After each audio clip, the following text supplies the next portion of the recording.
The first golden ginkgo leaf spiraled down onto the old brick road, and just like that, autumn had arrived in Beijing.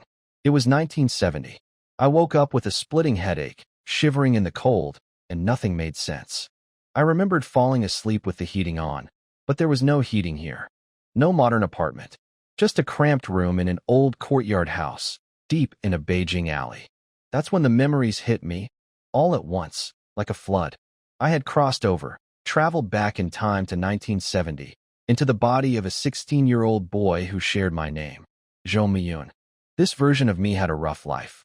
His mother died giving birth to him. When he was 3, his father Zhou Qiheng married a woman named Yi Shetong, and a year later they had a son together, my half-brother, Zhou Hao. The original Zhou Miyun got into a street fight a couple of days ago, helping a friend out, and took a club to the back of the head. He collapsed on his bed and never really woke up again. That's when I took his place. From my new room in the East Wing, I could hear my father and stepmother arguing in the main house. She wanted to send me to the countryside.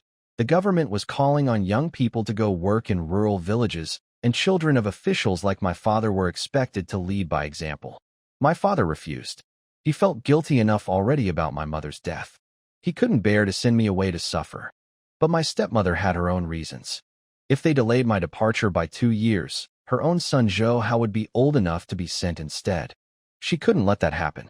I rubbed the sore spot on the back of my head and sighed. No point fighting it. I walked into the main house and told them straight. Dad, I'm going to the neighborhood office to sign up. My father shot to his feet. Absolutely not. I stayed calm. Why not?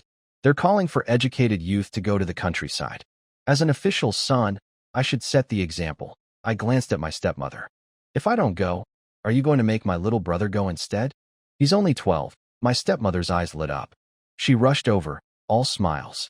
Miyun, you really mean it? I mean what I say, I told her. My father's eyes went red. His voice shook. Son, I failed you. I couldn't protect your mother, and now I can't even protect you. I patted his arm. Don't talk like that, Dad. I'm just going to check what I need to prepare. At the neighborhood office, the worker behind the counter looked impressed. Not many young people volunteer these days. You've got spirit. So where do you want to go, Shaanxi Province or Heilongjiang Province? I thought fast. Shaanxi was dry and harsh. People there sometimes couldn't even get enough water, let alone food. But Heilongjiang was different. Sure, the winters were brutal, but the black soil up there was rich and fertile. If you were willing to work, you wouldn't go hungry. And the forests were full of useful things. Heilongjiang, I said without hesitation. I filled out the form and handed it back. The worker told me the next group would leave in about 2 months, and that someone would come notify me when the time came. But here's the thing. Right as I handed over that form, something strange happened. A clear chime rang inside my head. Ding. A voice followed. Congratulations, host. The Heaven Rewards Diligence system has been activated. A starter gift pack is included. Please collect it at your earliest convenience. I kept my face perfectly still, didn't let the worker notice a thing. But inside, my heart was pounding. I decided I'd figure it out once I got home. By the time I walked through the courtyard gate, it was noon. My stepmother came out of the kitchen wearing an apron, all warm smiles. Miyun, wash up. Lunch is ready. I made all your favorites today, braised eggplant, sweet and sour pork, and that egg custard you used to beg for as a kid. Thanks, I said. My little brother Zhou Hao came bouncing out of the house, looking up at me with bright eyes. Big brother, you're back. I reached over and ruffled his hair. Yeah. My father came out of the main room and sat at the table, an unlit cigarette between his fingers. He looked at me with something heavy in his eyes, something I couldn't quite name. Stop standing around, he said quietly. Sit down and eat before the food gets cold. Lunch was awkward. My stepmother kept fidgeting with her chopsticks, glancing at my father, wanting to say something, but holding back. My father noticed and his brow furrowed, but before he could speak, I set down my bowl and said calmly, Dad, I've already signed up at the neighborhood office. Our group leaves in 2 months. I chose Heilongjiang. Heilongjiang, his frown deepened. That's so far. Wasn't there anywhere closer? Only 2 choices, Heilongjiang or Shaanxi. My little brother Zhou Hao looked up from his rice bowl, eyes wide, cheeks stuffed. Big brother, isn't Heilongjiang super cold? I heard your ears can freeze right off in winter. I glanced at him and smiled a little. Probably, yeah. My father let out a long sigh and said nothing more. My stepmother jumped in quickly, all cheerful and helpful. Don't worry, Chiang. We still have 2 months.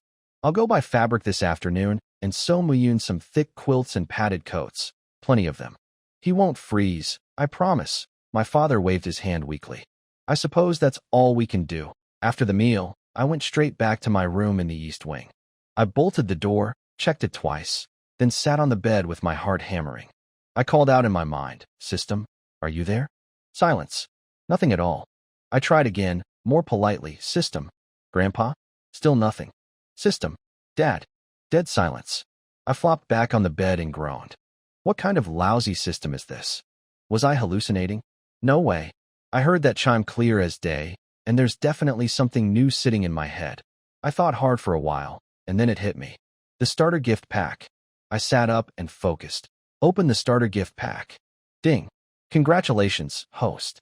You have received 1 portable storage space. I nearly shouted out loud. Deep inside my mind, I could feel it. A vast, empty space, just waiting to be filled. The excitement faded into mild frustration. So the system only talks when it feels like it? I called out a dozen times and got ignored. How am I supposed to figure out how this space works? The moment that thought crossed my mind, a pale blue, half-transparent screen appeared in front of my eyes, with crisp text laid out neatly. Host. Zhou Miyun, my physical stat was only 6. The average adult was a 10. My mental stat was 12, above average. Then came a list of skills, all carried over from my past life. Driving at level 3, cooking at level 2, computer skills at level 1, Beijing martial arts at level 1 with 87% proficiency, 12 road 10 kicks at level 1 with only 11%. Even the stuff I'd half learned from watching videos had been recorded. Heaven Rewards Diligence system, I muttered, rubbing my chin. So the name really does mean something. Everything I ever practiced counts. I grinned. Well then, let's see if training actually earns experience. I shoved the table and chair aside, cleared a space in my small room, and dropped into a horse stance. I sank my shoulders, raised my fists, and began the opening form of Beijing.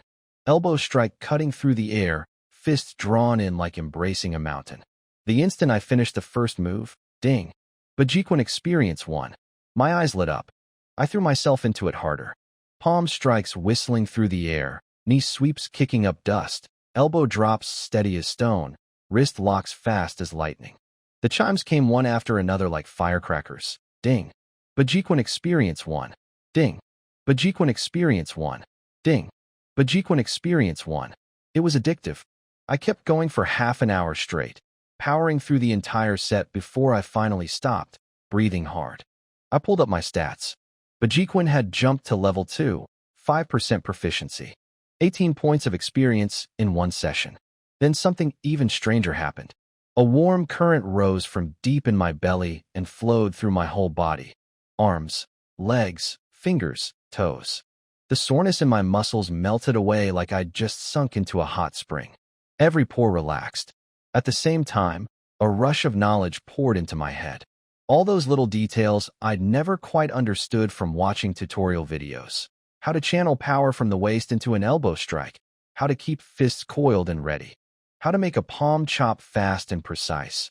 How to keep your base solid during a sweep. It all clicked into place, like it had been carved into my bones. I raised my arm and threw a chop. The speed and sharpness were nothing like before. I slapped my thigh and laughed. This system is incredible. Once I caught my breath, I turned my attention to the storage space. I grabbed a rough ceramic teacup from the table and focused my mind. Store. Nothing happened. The cup just sat there. I frowned, then tried holding the cup in my hand and concentrating again. In a blink, my hand was empty. The cup had vanished. I reached out with my mind and looked inside the space. There it was, the little cup, sitting all alone in that vast emptiness, chipped rim and all. I thought, come out. And just like that, the cup popped back into my hand with a soft tap. After about 15 minutes of experimenting, I had it all figured out. Anything I was physically touching, I could send into the space with a thought. I could check what was inside any time using my mind, and pull things back out just as easily. I ran my finger along the chipped edge of the teacup and smiled to myself. With this system and the storage space, Going to the countryside was going to be a whole different game. I knew exactly what life down there meant. Backbreaking farm work, earning points just to get a handful of grain, never quite enough to fill your belly. But now I had the space. I needed to start stockpiling supplies before I left. Food, meat, medicine, whatever I could get my hands on. There was also unfinished business. The guy who clubbed the original Zhou Muyun over the head. He wasn't getting away with it. I'm no pushover. In my past life, I grew up an orphan, clawing my way through the bottom of society. If someone hits me, I hit back. But first, I needed to get stronger. Over the next few days, the food at home got noticeably better. White flour buns at every meal, scrambled eggs every other day, even stewed meat once. My stepmother was all smiles. Now that I'd agreed to go, she had no worries left and was happy to fatten me up before I shipped out. I kept busy. Every morning before dawn, I'd stuff 2 buns in my pocket and head out to a grove of old locust trees outside the city where nobody went. There I'd train, Beijing for power, 12 road 10 kicks for speed, set after set, hour after hour. One morning, just as I was heading out, my father stopped me. Without a word, he pulled a brown paper envelope from his pocket and pressed it into my hand. His fingers were trembling. "Take it," he said. "You'll be leaving soon. Go have some fun, buy whatever you want. Don't hold back." I squeezed the envelope. It was thick. I didn't refuse it. "Thanks, Dad," I said with a grin. "Go on," he said, waving me off, but his eyes were full of pain he couldn't hide. Around the corner, I ducked into a quiet spot and tore open the envelope. Inside was a stack of bills, 1s, 2s, 5s, 10s. I counted it all up, 300 yuan. In the 1970s, that was nearly a full year's wages for an ordinary worker. "Not bad, old man," I muttered, then sent the whole stack into my storage space with a thought. I headed to the grove and trained hard for 2 hours. When I stopped and pulled up my stats, my jaw nearly dropped. My physical stat had shot up from 6 to 11, already above the average adult. 12 road 10 kicks had climbed to level 2. And there was something new on my panel, a line that read, National Martial Arts. Visible force, 10%. My fists felt sharper, my whole body humming with strength. After training, I didn't go home. I'd been spending every spare moment tracking down the people involved in that street fight. One by one, I'd found where they lived, checked them off my list. None of them were the one who swung the club. Tonight I checked out the textile factory's housing area, another dead end. The guy I was looking for wasn't there either. "You can run," I muttered, "but you can't hide forever." I wandered through the city instead, eventually making my way to a place I'd heard about, the black market. It was tucked away on the outskirts, backed by a stretch of woods.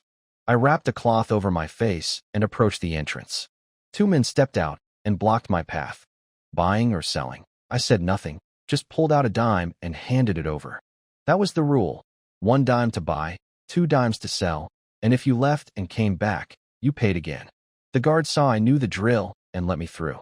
Inside, it was busier than I expected. Vendors lined both sides, their goods spread out on rough cloth. Cornmeal, cured meat, sweet potatoes, rice, white flour. Some sellers sat with nothing in front of them at all, just eyes scanning the crowd. I worked my way along the wall toward the back, and that's when something caught my eye. A small stall in the corner with nothing but a thin stack of old books laid out on faded blue cloth. I crouched down and started flipping through them. Treatise on Cold Damage, Compendium of Materia Medica, Essential Prescriptions of the Golden Cabinet. There were also a few handwritten guides on identifying medicinal herbs, the brushwork neat and elegant. These were old, really old. The seller was a man in his 40s, wearing a washed-out cotton shirt, a hint of faded dignity in his face. Not your typical black market peddler. I had a feeling his family background was something special. I tapped the books and kept my voice low. "How much?" He glanced around nervously. 5 yuan each. "Too expensive," I said flatly. 2 yuan each, and I'll take them all. "Brother, that's way too low." He leaned in closer. "These aren't cheap reprints. They're originals. Could even be the last copies in existence." I raised an eyebrow. "Originals? Last copies? And I'm supposed to just take your word for it?" He hesitated, then blurted out, "I'll be honest with you. These were passed down in my family. My ancestors were imperial physicians in the palace." I just stared at him, letting the silence do the work. He squirmed. Before he could say more, I spoke. cool, and unhurried. Even if your grandfather was an imperial doctor, who's going to openly buy books like these in times like these? I might be the only person willing to spend money on them. I paused, letting my next words land carefully. And if anyone found out you had these old books, that wouldn't go well for you, would it? His face went white. I'd hit the nerve I was aiming for. He let out a heavy sigh. 2 yuan is really too low. Can't you add a little, not a cent more? I stood up as if to leave.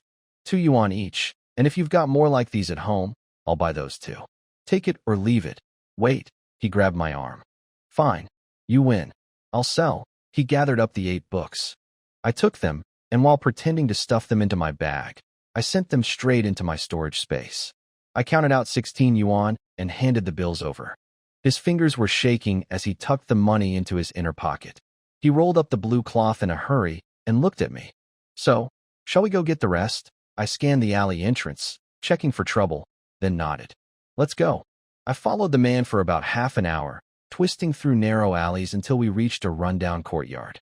The brick walls were crumbling, clotheslines crisscrossed overhead with patched-up old clothes, and the air smelled like coal smoke. This way, he whispered, leading me past a few doorways to a small abandoned room at the very back of the compound. He pulled out a rusty key, turned it twice, and pushed the door open. A dim bulb flickered on inside. I stepped in and looked around. The place was bare, a wooden table, 2 benches, and 2 large wooden chests in the corner, their lids covered in a thin layer of dust. I smiled. I figured you weren't just some street vendor. This isn't where you live. It's a storage room. The man let out a bitter sigh. You're sharp, brother. I had no choice. You know how things have been these past few years. I rented this place to hide what's left of my family's things. If I don't start selling, I can't even afford to eat. If these are heirlooms, I asked, why sell them at all? His head dropped lower. My family were doctors for generations, but the talent dried up by my father's time. Neither he nor I had any gift for medicine. These books are useless in our hands.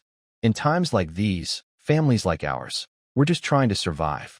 Believe me, if I had any other way, I'd never sell off what my ancestors left behind. I nodded.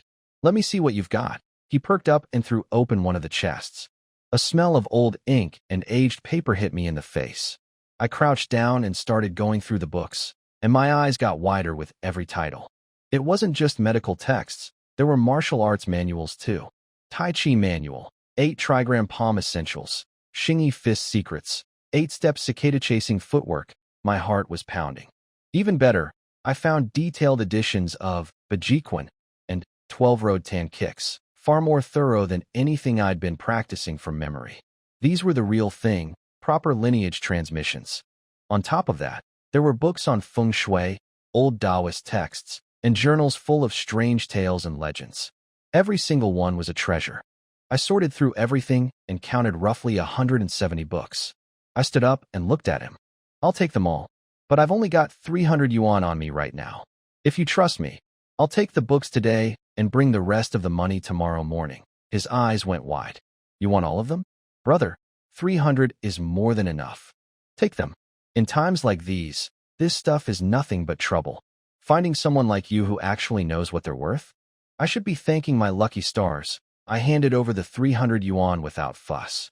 He crouched down and counted it 3 times, then tucked it carefully into his inner pocket. He glanced at the full chests and frowned. But how are you going to carry all this? It's heavy. I pointed at the blue cloth he'd used at his market stall.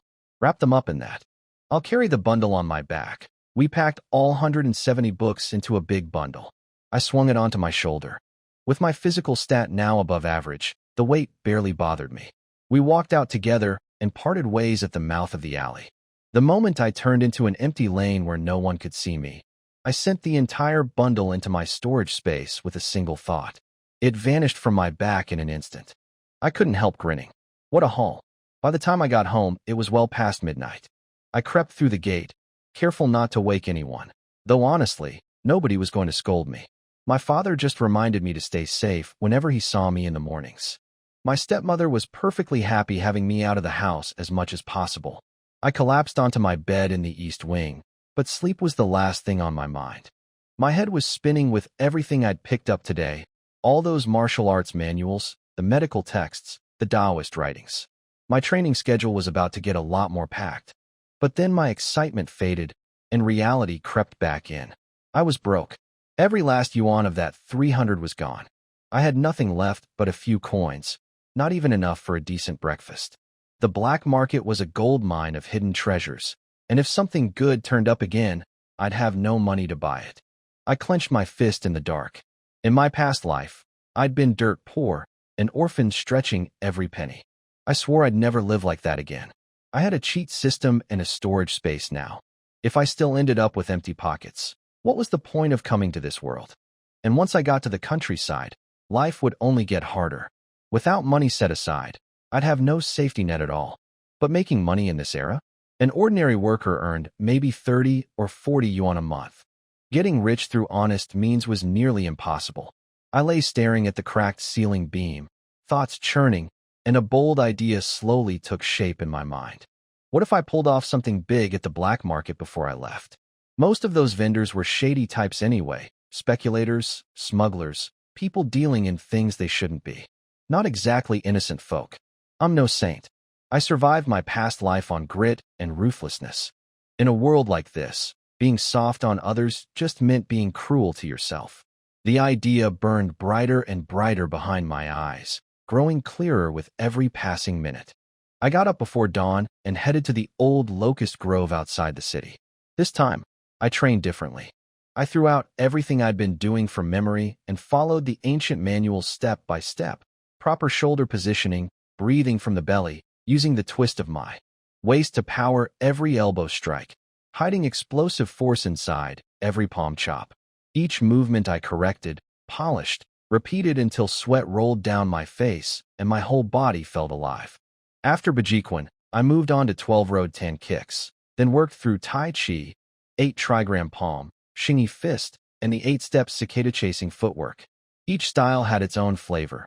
Tai Chi was smooth and flowing. Xingyi was hard and explosive. 8 trigram palm was slippery and unpredictable. Half the day slipped by before I even noticed. When I pulled up my stats at noon, I liked what I saw. My physical stat had climbed to 13, well beyond the average adult. My martial arts realm had reached visible force at 18%. I clenched my fist and could feel it. I was at least 30% stronger than before. My routine settled into a steady rhythm. Train in the morning, hunt for information in the afternoon, visit the black market at night. Every day, the same 3 things. A whole month passed like that. Then one evening, crouched under an old tree near the steel factory's housing area, I finally spotted him. The one who'd cracked the original Zhou Miyun's skull with a club. I didn't know his name. He was some steel factory kid, a troublemaker who spent his days gambling and drinking with his lowlife friends, stumbling home drunk in the middle of the night. I tailed him for 7 days straight, patient as a leopard waiting in tall grass, watching his habits, learning his routes. But he was never alone. Until one night, he finally was. The narrow alley outside the factory housing was dim, the street lamp barely casting any light through the tree branches. I'd been waiting in the shadows for hours, gripping a smooth wooden club I'd prepared, same size, same weight as the one that had been used on me. Footsteps approached, unsteady, carrying the smell of liquor. He was humming some off-key tune, swaying his way into the alley. No one behind him. I moved. Thanks to weeks of practicing the cicada-chasing footwork, my steps were silent, like a shadow glued to his back. You hit me with a club from behind, I thought coldly. Tonight, I returned the favor. I gathered every ounce of strength into my arm and swung the club down hard on the back of his head. The crack echoed through the empty alley. The club snapped in half. He staggered, warm blood running down his neck, and turned around with terrified eyes. His fingers shook as he pointed at me. You. Who are? He didn't finish. His eyes rolled back, and he dropped to the ground, out cold. I crouched down and searched him without hesitation. My fingers found a hard cloth pouch. Inside, 85 yuan. Not bad. I pocketed the money without a second thought. I needed it. I looked at him lying there unconscious and felt nothing. In this era, people disappeared all the time and nobody asked questions. With a single thought, I pulled his body into my storage space. Once I got to the countryside, I'd dump him in some remote mountain ravine. The wolves and wildcats would take care of the rest. I dusted off my hands and disappeared into the night.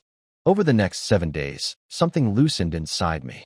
That knot of anger I'd been carrying was gone, and my training flowed better than ever.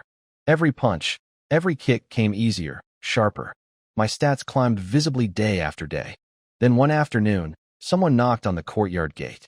I opened it and found a worker from the neighborhood office, holding a red paper notice. Comrade Zhou, you leave for the countryside in 1 week. Here's your official notice. He also mentioned a 250 yuan resettlement subsidy, but explained it wouldn't come to me directly.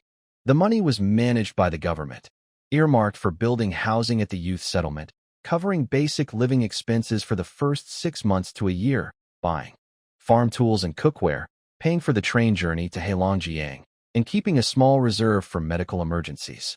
All handled by the organization, none of it pocket money. I knew the reality would probably fall short of the policy on paper, but there was no point worrying about that. I thanked the man, saw him off, and stood in the doorway holding that notice for a long time. 1 week. Then I'd be heading to Heilongjiang. My life as a sent-down youth was about to begin for real. At dinner, I set down my chopsticks and told them plainly, "Dad, the neighborhood office came today. I leave for Heilongjiang in 1 week." My father's chopsticks froze midair. That soon? He let out a heavy sigh. If I'd known, I would have pushed harder to delay it. At least let you stay through the new year. My stepmother jumped in smoothly. "Chiheng, there's nothing we can do. Policy is policy." Then she turned to me with her warmest smile. "Mian, don't worry.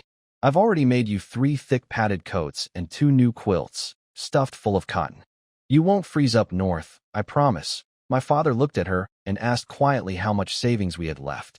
She didn't miss a beat, stood up, went to the back room, and came out with a fat brown envelope. She placed it right in front of me. "Here, Mian, 1,000 yuan, 50 jin of national grain coupons, and some industrial vouchers. So you'll have something to get by on, 1,000 yuan. In this era, that was enough for an ordinary family to live on for years." My father's tense face softened a little. He nodded at her. "You did well." I took the envelope without fuss. "Thank you, Auntie," but I wasn't fooled. She wasn't giving me this money out of love. She was buying me off, paying to make sure I never came back, so her precious Zhou Hao could stay safely in the city without a worry in the world. To her, 1,000 yuan was a bargain price. Back in my room, I checked my stats. After more than a month of relentless training, the progress was clear. My physical stat had hit 18, nearly double what it was when I started. My visible force realm was at 98%. Every martial art I'd been practicing had reached level 3, but the gains were slowing down. Each point was harder to earn now. It was time to move on to the plan. That night, I dressed in dark clothes, pulled my cap low over my face, and slipped out toward the black market. I'd been there every evening for weeks and knew the layout like the back of my hand. More importantly, I'd been watching a particular spot, a small courtyard in a quiet alley next to the market. That was where the black market bosses stored their most valuable goods. 5 strong men guarded it in shifts around the clock. My plan was simple. Wait until the dead of night, when the guards were drowsy, then clean the place out. I hid in the shadows outside the wall and waited for hours. The night air turned cold. Finally, just as the faintest gray light crept into the sky, the guards started dropping. 3 of them gave up and went inside to sleep. The last 2 sat by the gate, heads drooping, eyelids heavy, their wooden clubs tapping the ground in a lazy rhythm. Now, I moved like a cat. One light push off the wall, and I was over it, landing inside without a sound. Not a single leaf disturbed. The storage room was in the corner of the yard, locked with a brass padlock. I didn't bother picking it. One thought, and the lock vanished into my storage space. I eased the door open a crack and peered inside. My breath caught. It was a gold mine. Sacks of white flour and cornmeal piled high against one wall. Dried sweet potatoes stacked in heaps. Cured meat and dried fish hanging from the rafters. Bolts of fabric, bales of cotton, blocks of brown sugar in the corners. And crates of cigarettes, liquor, and tea. All of it the kind of stuff money alone couldn't buy in this era. I didn't waste a second. Standing right there in the doorway, I reached out with my mind and pulled everything into my storage space, item after item, pile after pile. In minutes, the entire room was stripped bare. Not a single grain of cornmeal left on the floor. I slipped back over the wall and melted into the morning fog as if I'd never been there. When the 5 guards woke up and found the storeroom completely empty, they nearly lost their minds. They sat on the ground staring at each other, white as ghosts. They knew what this meant. When the bosses found out, they were dead men. So they did the only thing they could. They packed their things and ran, vanishing without a trace. By the time the black market boss heard what happened, days had passed. He was furious, convinced the 5 guards had stolen everything and fled. He sent people all over the city to hunt them down. But after weeks of searching, not a single clue turned up. Eventually, the whole thing just faded away. Nobody ever suspected the real thief. I got back to my room in the dead of night, collapsed onto the bed without even taking off my clothes, and passed out cold. Even with my improved body, that kind of night takes it out of you. I didn't wake up until 3 or 4 in the afternoon. My stomach was growling fiercely. I found 2 leftover buns in the kitchen, washed them down with water, and sat at the table to think. The haul from last night was massive. My storage space was packed like a mountain with supplies. Enough to live comfortably in Heilongjiang for years. But I was still short on actual money. Supplies were great, but in this era, you always needed cash and hard currency on hand, whether in the city or the countryside. I couldn't pull another stunt like the black market raid, though. That was a lawless place where nobody dug too deep. But robbing someone's home? If they were important, the investigation would be serious. Then an idea hit me. Beijing was an ancient capital. When the Qing dynasty fell, it left behind countless noble families. Princes, lords, their descendants scattered everywhere. I'd read in books from my past life that those old aristocratic families loved to build hidden vaults beneath their mansions to store gold and silver, keeping it safe through wars and upheaval. For the next 4 days, I combed through half the old neighborhoods in Beijing. I broke into abandoned estates, former prince mansions, old government officials' homes, even a crumbling princess residence. But every place was the same story. Either someone had already cleaned it out, or there was nothing to find. Not a single coin. I was starting to lose hope. Then on the 5th evening, I wandered into a narrow alley I hadn't tried before. At the very end stood a grand 4-courtyard compound. The red lacquer doors were sealed shut with rust, weeds choked the entrance, and half the roof tiles had fallen in. But I spotted the carvings on the gate. Qing dynasty royal style, the kind only a prince's household was allowed to use. My heart started beating faster. I climbed over a collapsed section of the back wall and landed inside. The yard was a jungle of wild grass taller than me, with broken pillars and shattered tiles everywhere. I headed straight for the spots old books said wealthy families liked to hide their vaults, behind decorative rock gardens, near spirit walls, under old trees. Behind the rock garden in the main courtyard, I found a loose stone slab. The cracks were packed with dust. Nobody had touched it in years. I crouched down and heaved. The slab must have weighed over 100 pounds, but with my strength now, it was nothing. Underneath, a dark hole, breathing out damp air and the faint smell of old copper. I lit a match and climbed down the stone steps. The underground room was small, maybe 10 square meters. Lined up neatly inside were over a dozen large redwood chests, each sealed with yellowed strips covered in Manchu writing. I pried open the first chest. Gold. The whole thing was packed with gold bars, each one palm-sized and heavy, the kind old-timers called big yellow fish. I opened the next chest. More gold. And the next. Every single one was full of gold bars. I didn't waste time counting. I pulled every last chest into my storage space. All of them, gold and all. I sealed the stone slab back into place, dusted off my hands, and slipped out of the compound like I'd never been there. Walking home through the darkening alley, my steps felt light enough to fly. Food, supplies, cash, gold. I had everything now. All I had to do was wait 2 more days. I spent those last 2 days quietly at home, resting, no more training. Just waiting. On the morning I left, my family came to the station to see me off. My father stood there struggling to hold it together, his eyes red. He started to reach for my shoulder, then stopped. "Be careful in Heilongjiang," he said, his voice tight. "Take care of yourself.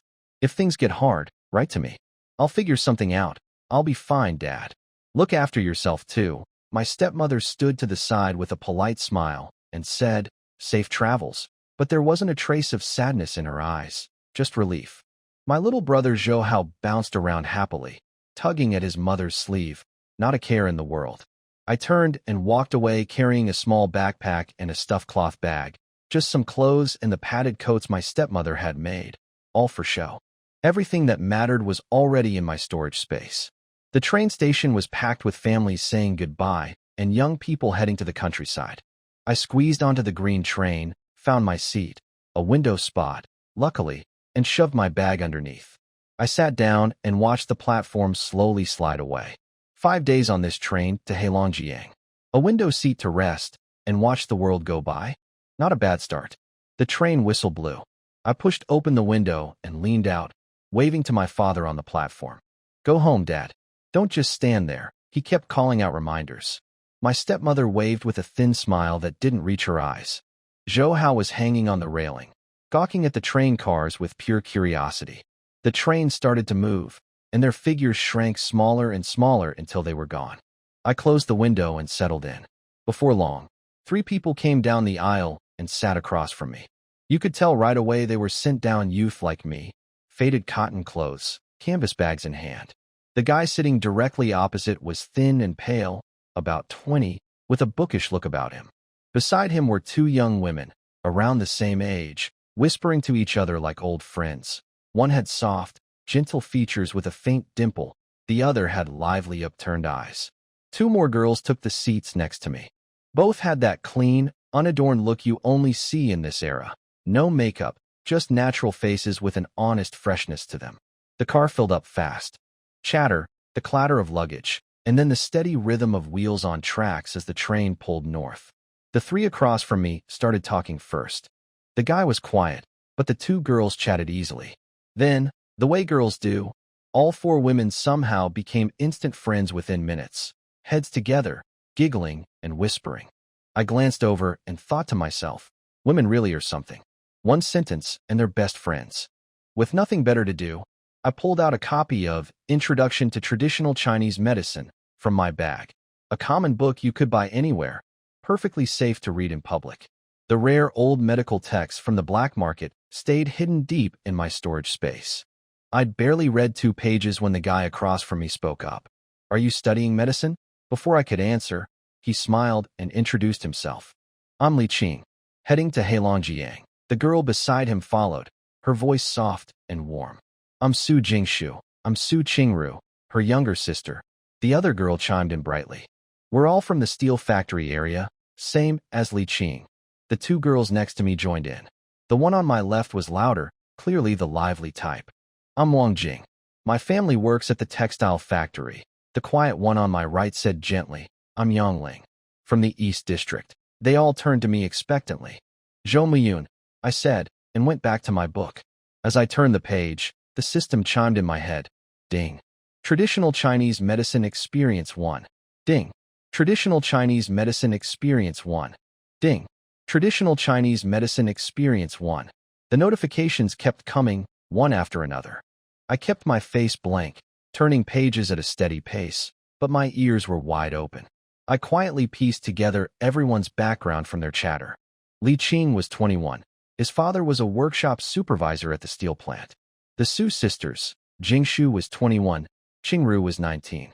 Their family had sent both daughters to the countryside so their younger brother could stay in the city. Wang Jing was 19, the loudest and most cheerful of the bunch. Yang Ling was 20, from a cadre family. Both parents worked at the district government. Around noon, the smell of food started drifting through the car. Everyone dug into their bags for lunch. I watched quietly and could read each family's situation from what they'd packed. Yang Ling opened a floral enamel lunchbox, 2 boiled eggs and 2 fluffy white flour buns, with a small jar of pickled cucumbers on the side. Cadre family, you could tell. Li Qing had corn and wheat mixed pancakes with sesame crisped on the edges, plus 2 salted duck eggs in a glass jar. The Su sisters shared steamed buns made from a mix of white and coarse flour, along with thin-sliced pickled radish tied with red string. Wang Jing dumped her bag out without ceremony. 3 thick buckwheat pancakes, a salted duck egg, and a lump of pickled vegetables wrapped in oil paper. My mom was afraid I'd go hungry, she said through a mouthful. These are built to last. Everyone had more or less the same thing: flatbread, buns, salted eggs, pickles. the best an ordinary working family could manage. Only Yongling's white eggs and pure wheat buns stood out. I fished out 2 white flour buns my stepmother had tossed into my bag, plus a little bit of pickled mustard greens I'd prepared myself. Nothing fancy. I ate slowly by the window, keeping to myself. Su Qingru noticed my plain meal and held out one of her salted duck eggs. "Zhou Miyun, try this," my mom made them. "They're really oily and good." I shook my head. "No thanks. This is plenty." She smiled and put it back without pushing. We all ate our lunches in the stuffy car, watching fields roll past the window, trading a few words here and there. It had that simple, warm feeling of people sharing a long road together. The days blurred together on that train. The clatter of wheels on tracks became the soundtrack of my life, and the view outside slowly shifted from green farmland to vast, empty plains, with yellow dust whipping past the windows. I was the quietest person in the car. I barely moved from my window seat, sleeping with my arm as a pillow when I was tired, reading whenever I was awake. The other 5 chatted endlessly, swapping stories about home and guessing what Heilongjiang would be like. When they got tired, they'd lean against each other and nap. Easy, carefree. Their food didn't hold up well, though. By the 2nd and 3rd day, the flatbread had gone hard, the buns were stale, and the salted eggs had lost their flavor. Yongling managed to warm her eggs with hot water from the kettle between cars, but that was about the best anyone could do. None of that was a problem for me. My storage space kept everything exactly as it was when I put it in. Warm buns stayed warm. Braised meat stayed tender. I just had to be careful. I'd wait until everyone was asleep or deep in conversation, then quietly pull food out, eat fast, and put everything back. No one ever noticed. When I had a free moment, I checked my stats. The numbers made me smile. My visible force realm had reached 99%, just a hair away from a breakthrough. My medical skill had crept up too, though slowly. The basic textbook I'd been reading could only take me so far. Real progress would need the old medical classics and hands-on practice. I finished the first book and pulled out The Barefoot Doctor's Handbook, another common medical guide, nothing suspicious. The system chimes kept ticking away in my head as I read. "Zhou Miyun, you switched books." Su Qingru was sitting across from me now, peering at me with curious eyes. At some point, they'd rearranged seats. Li Qing had given the sisters the window spots so they could sleep more comfortably, which put Qingru right across from me. Wang Jing and Yang Ling had been eyeing my window seat too, probably hoping I'd offer to swap. I didn't. I liked my spot, and I wasn't about to give it up just to be polite. "Did you finish the other one?" she asked. "Yeah. Can I borrow it?" I'm so bored I could scream. "We've talked about everything there is to talk about." "Sure." I handed her the medical textbook. She took it like it was a gift, thanked me twice, and buried her face in the pages with a happy grin. Li Qing leaned over. "Got any more books I could borrow?" "Just these 2, I said, holding up the one in my hand. "And I'm still reading this one." He took the hint and leaned back without pushing it. A minute later, he was snoring. The days crawled by. Qingru read quietly. The car hummed with its endless rhythm, and the empty plains outside stretched on and on toward the unknown. Then, on the 5th day, the train finally slowed. A long whistle cut through the air. We'd arrived, Shuanka County, Heilongjiang Province. The car erupted. Everyone jolted awake, stretching and groaning about how stiff they were. Su Qingru pressed her face to the window. "We're here. We're really here." She scrambled for her bag in a panic until her sister calmly held her hand and told her to slow down. Wang Jing stretched her arms wide and announced in her booming voice, "Finally. 5 days on this thing, and my bones are falling apart." I tucked the handbook into my bag and followed the crowd toward the door. The moment the doors cracked open, the Heilongjiang wind hit us, sharp, biting cold, nothing like anything back in Beijing. Everyone hunched their shoulders and shivered. "It's freezing." Qingru hugged herself, pulling her jacket tight. "And this is only the beginning." Li Qing walked beside the sisters, taking the heavy bag from Jingshu's hands. He glanced at me. "Need help with yours?" "No." My bag weighed next to nothing compared to what my body could handle now. I stepped off the train ahead of them. We stood on the platform, cold concrete under our feet, low brick buildings around us, and beyond them, an endless stretch of open land under the widest, bluest sky I'd ever seen. The wind whipped through our hair and cut right through our clothes. The other young people clutched their bags and stared at this strange new world with a mix of confusion and nervousness on their faces. I just looked around calmly, scanning the platform until I spotted the commune workers holding up signs to collect us. No anxiety, no fear. Heilongjiang. I was finally here. The real journey was just beginning. The train doors opened, and over 300 young people poured out onto the platform, bags in hand, the cold Heilongjiang wind cutting through our clothes. The air smelled like dirt and wild grass, nothing like Beijing. Along the platform, commune workers in padded cotton coats held up red-painted wooden signs, shouting in thick local dialect. Border Commune, gather here. Xinqiang Commune this way. Pine Tree Valley Commune. Where's Pine Tree Valley? Su Qingru spotted our sign first. There, Pine Tree Valley. That's us. She grabbed her sister's arm and pointed. Li Qing nodded. Let's go. I picked up my bag and followed. My assignment notice said Pine Tree Valley too. Su Jingshu noticed me and smiled. You're going to Pine Tree Valley as well? Yeah, I said. Wang Jing and Yang Ling were heading to different communes. Wang Jing slapped Qingru on the shoulder before leaving. Take care of yourself out there. At least you've got 3 familiar faces. We said our goodbyes and they walked off with their bags. About 26 more young people gathered around our sign, bringing our group to 30.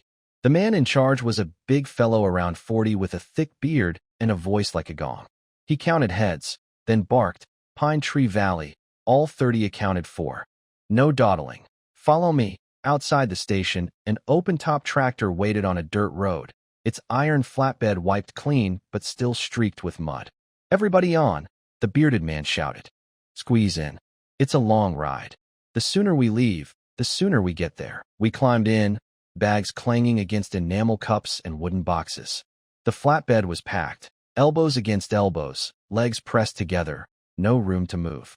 Qingru stumbled getting on, and Li Qing caught her arm, then helped Jingshu lift her heavy bag into the corner.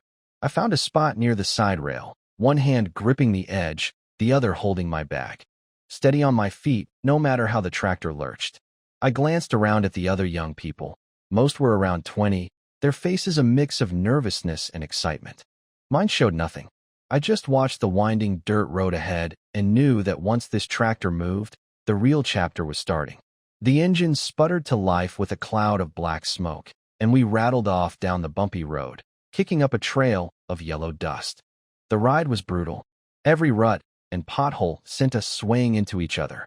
The wind got fiercer, stinging our faces. At first, people tried to look at the scenery. Open plains, scraggly pines. But soon everyone was just gritting their teeth and holding on. My back is going to snap, Qingru muttered, leaning against her sister, hair blown into a mess. How much longer?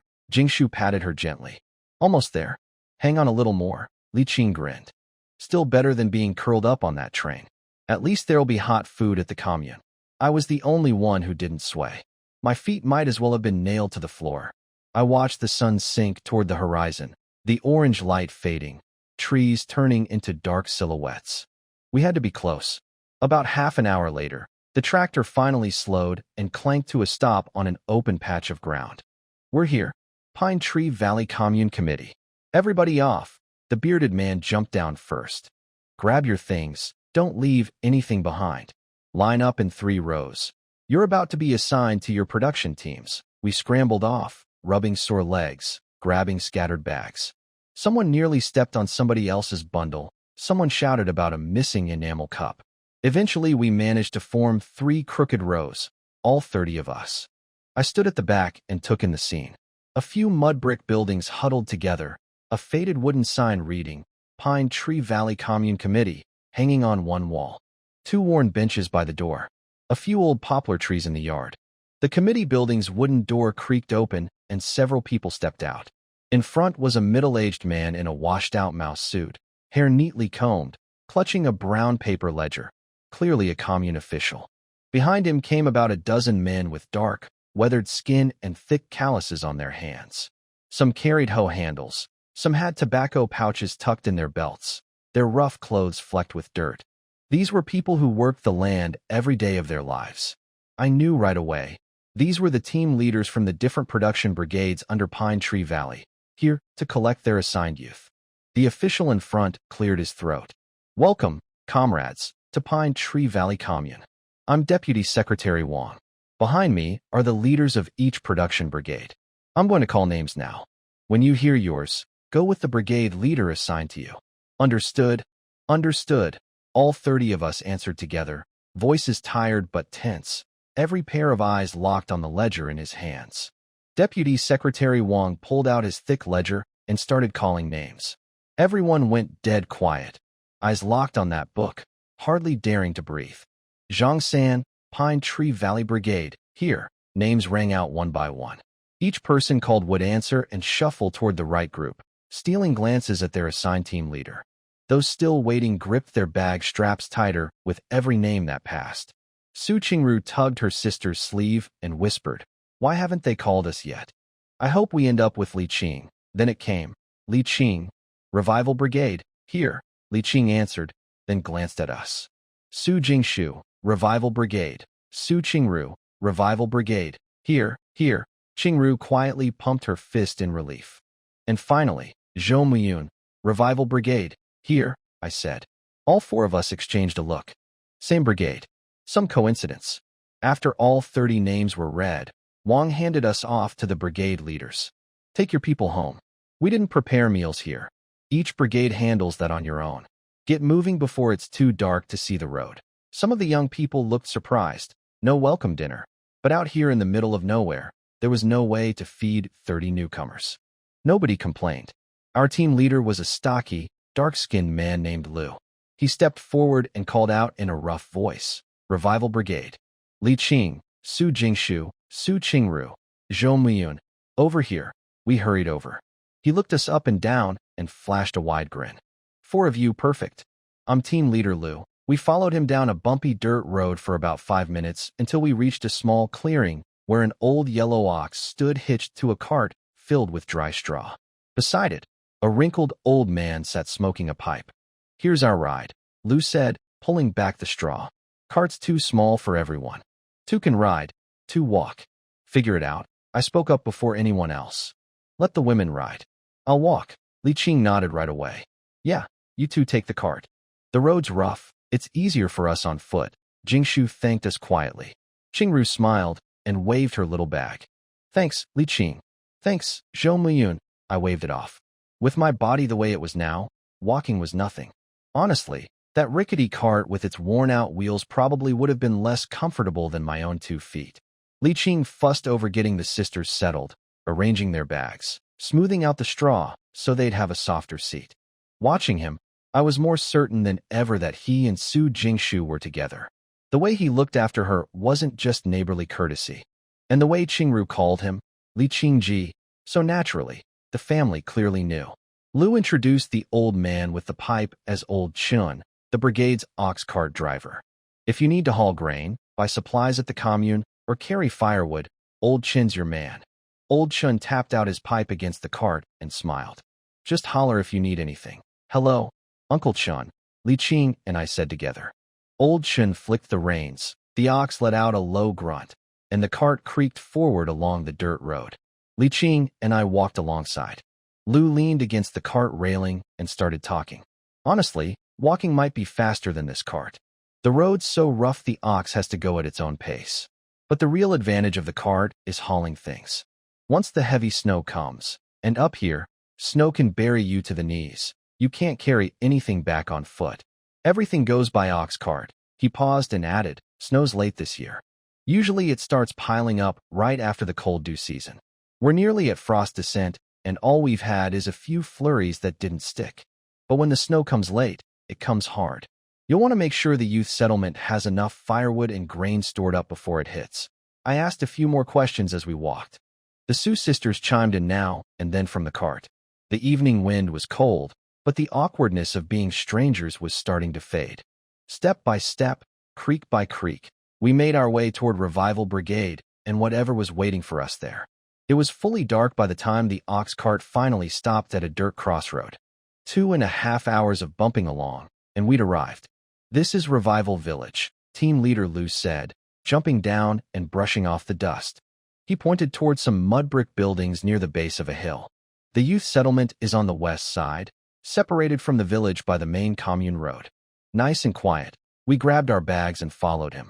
In the pale moonlight, I could make out a small square yard with low mud walls, a few stacks of firewood, and 4 mud brick rooms with thatched roofs arranged around the courtyard. Simple, but tidy enough. The mountain wind blew through and gave the place a lonely, cold feel. Lu pushed open the gate and shouted, "Shaolin! Shaolin!" A light flickered on in the east room.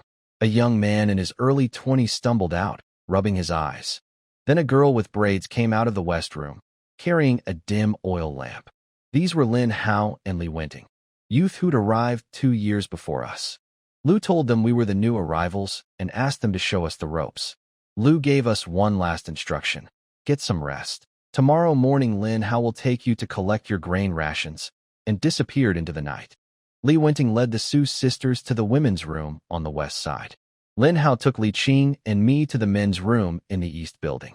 When he pushed open the door, warm air hit my face.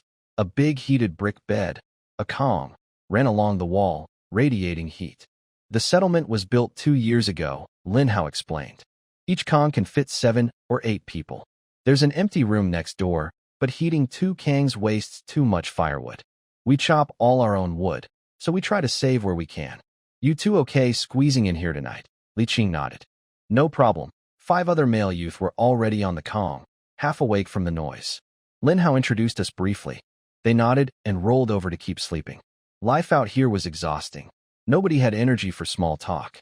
Li Qing stood there frowning at the rough bedding and the worn-out bags piled in the corner. I didn't waste time thinking about it. I walked straight to the far edge of the Kong, the quietest spot, nobody next to me, threw down my thin mattress and pillow, and lay down. No point being fussy. This was how things were.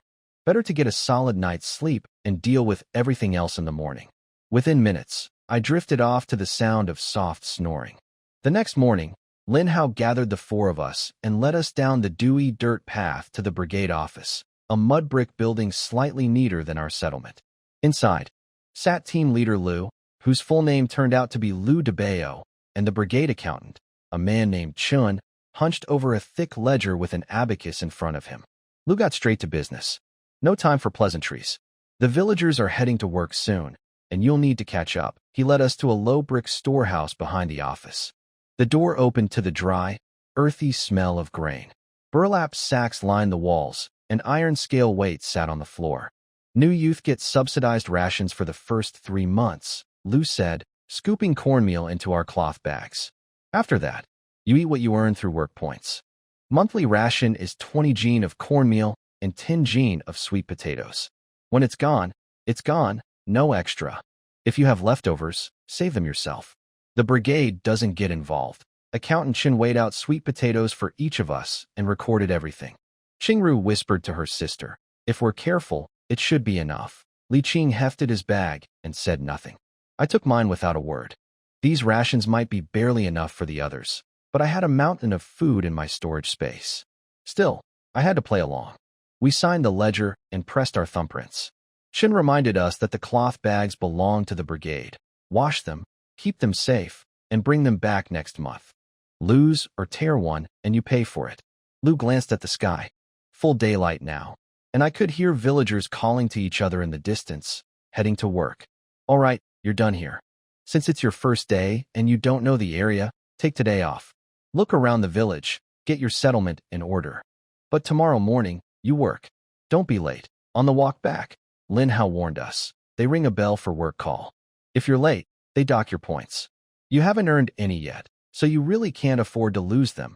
Back at the youth settlement, I dropped off my cornmeal and sweet potatoes by my spot on the Kong, then turned right around and walked back to the Brigade office.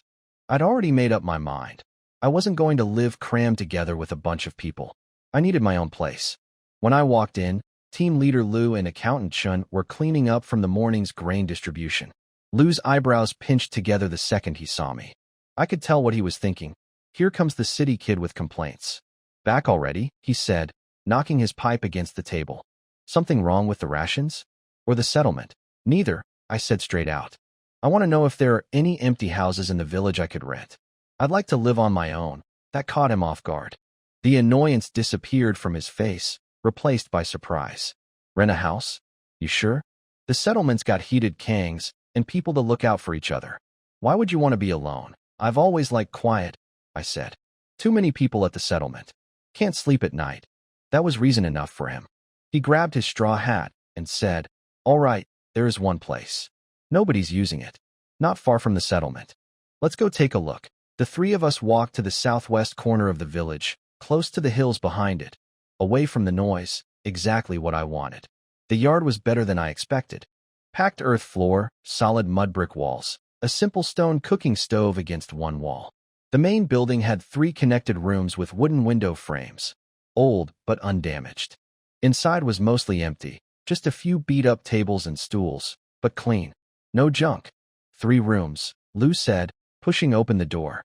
Space to sleep, space to store things, and a stove for cooking. You just need to set it up yourself? I'll take it, I said. How much? He rubbed his chin, thinking. 1 yuan a month. That work? Done. He blinked, clearly not expecting me to agree so fast. Then a big grin spread across his face. 1 yuan a month meant 12 yuan a year, real income for the production team. Accountant Chin smiled too and said he'd draw up a rental agreement for me to sign. We went back to the office.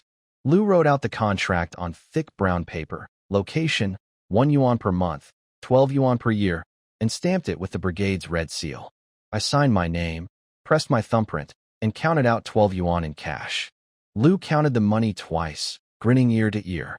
Chun recorded it carefully in the ledger, tore off my copy of the agreement, and handed it over. I headed back to the settlement to grab my things. The yard was quiet. Everyone else had gone to work with the villagers. Only Li Qing and the Su sisters were sitting by the stone mill, sipping sweet potato water from their enamel cups and chatting. They looked up and saw me coming out of the room with my bedroll under one arm, my bag of grain under the other, and my cloth pack in hand. All 3 of them stared. "Where are you going with all that?" Li Qing asked, completely confused. Qingru blinked. "Are you leaving the settlement?" Jingshu just stood there quietly, waiting for an answer. I shifted the bedroll on my shoulder. I like my peace and quiet. I rented an empty place in the village. Moving there now, having my own yard meant everything.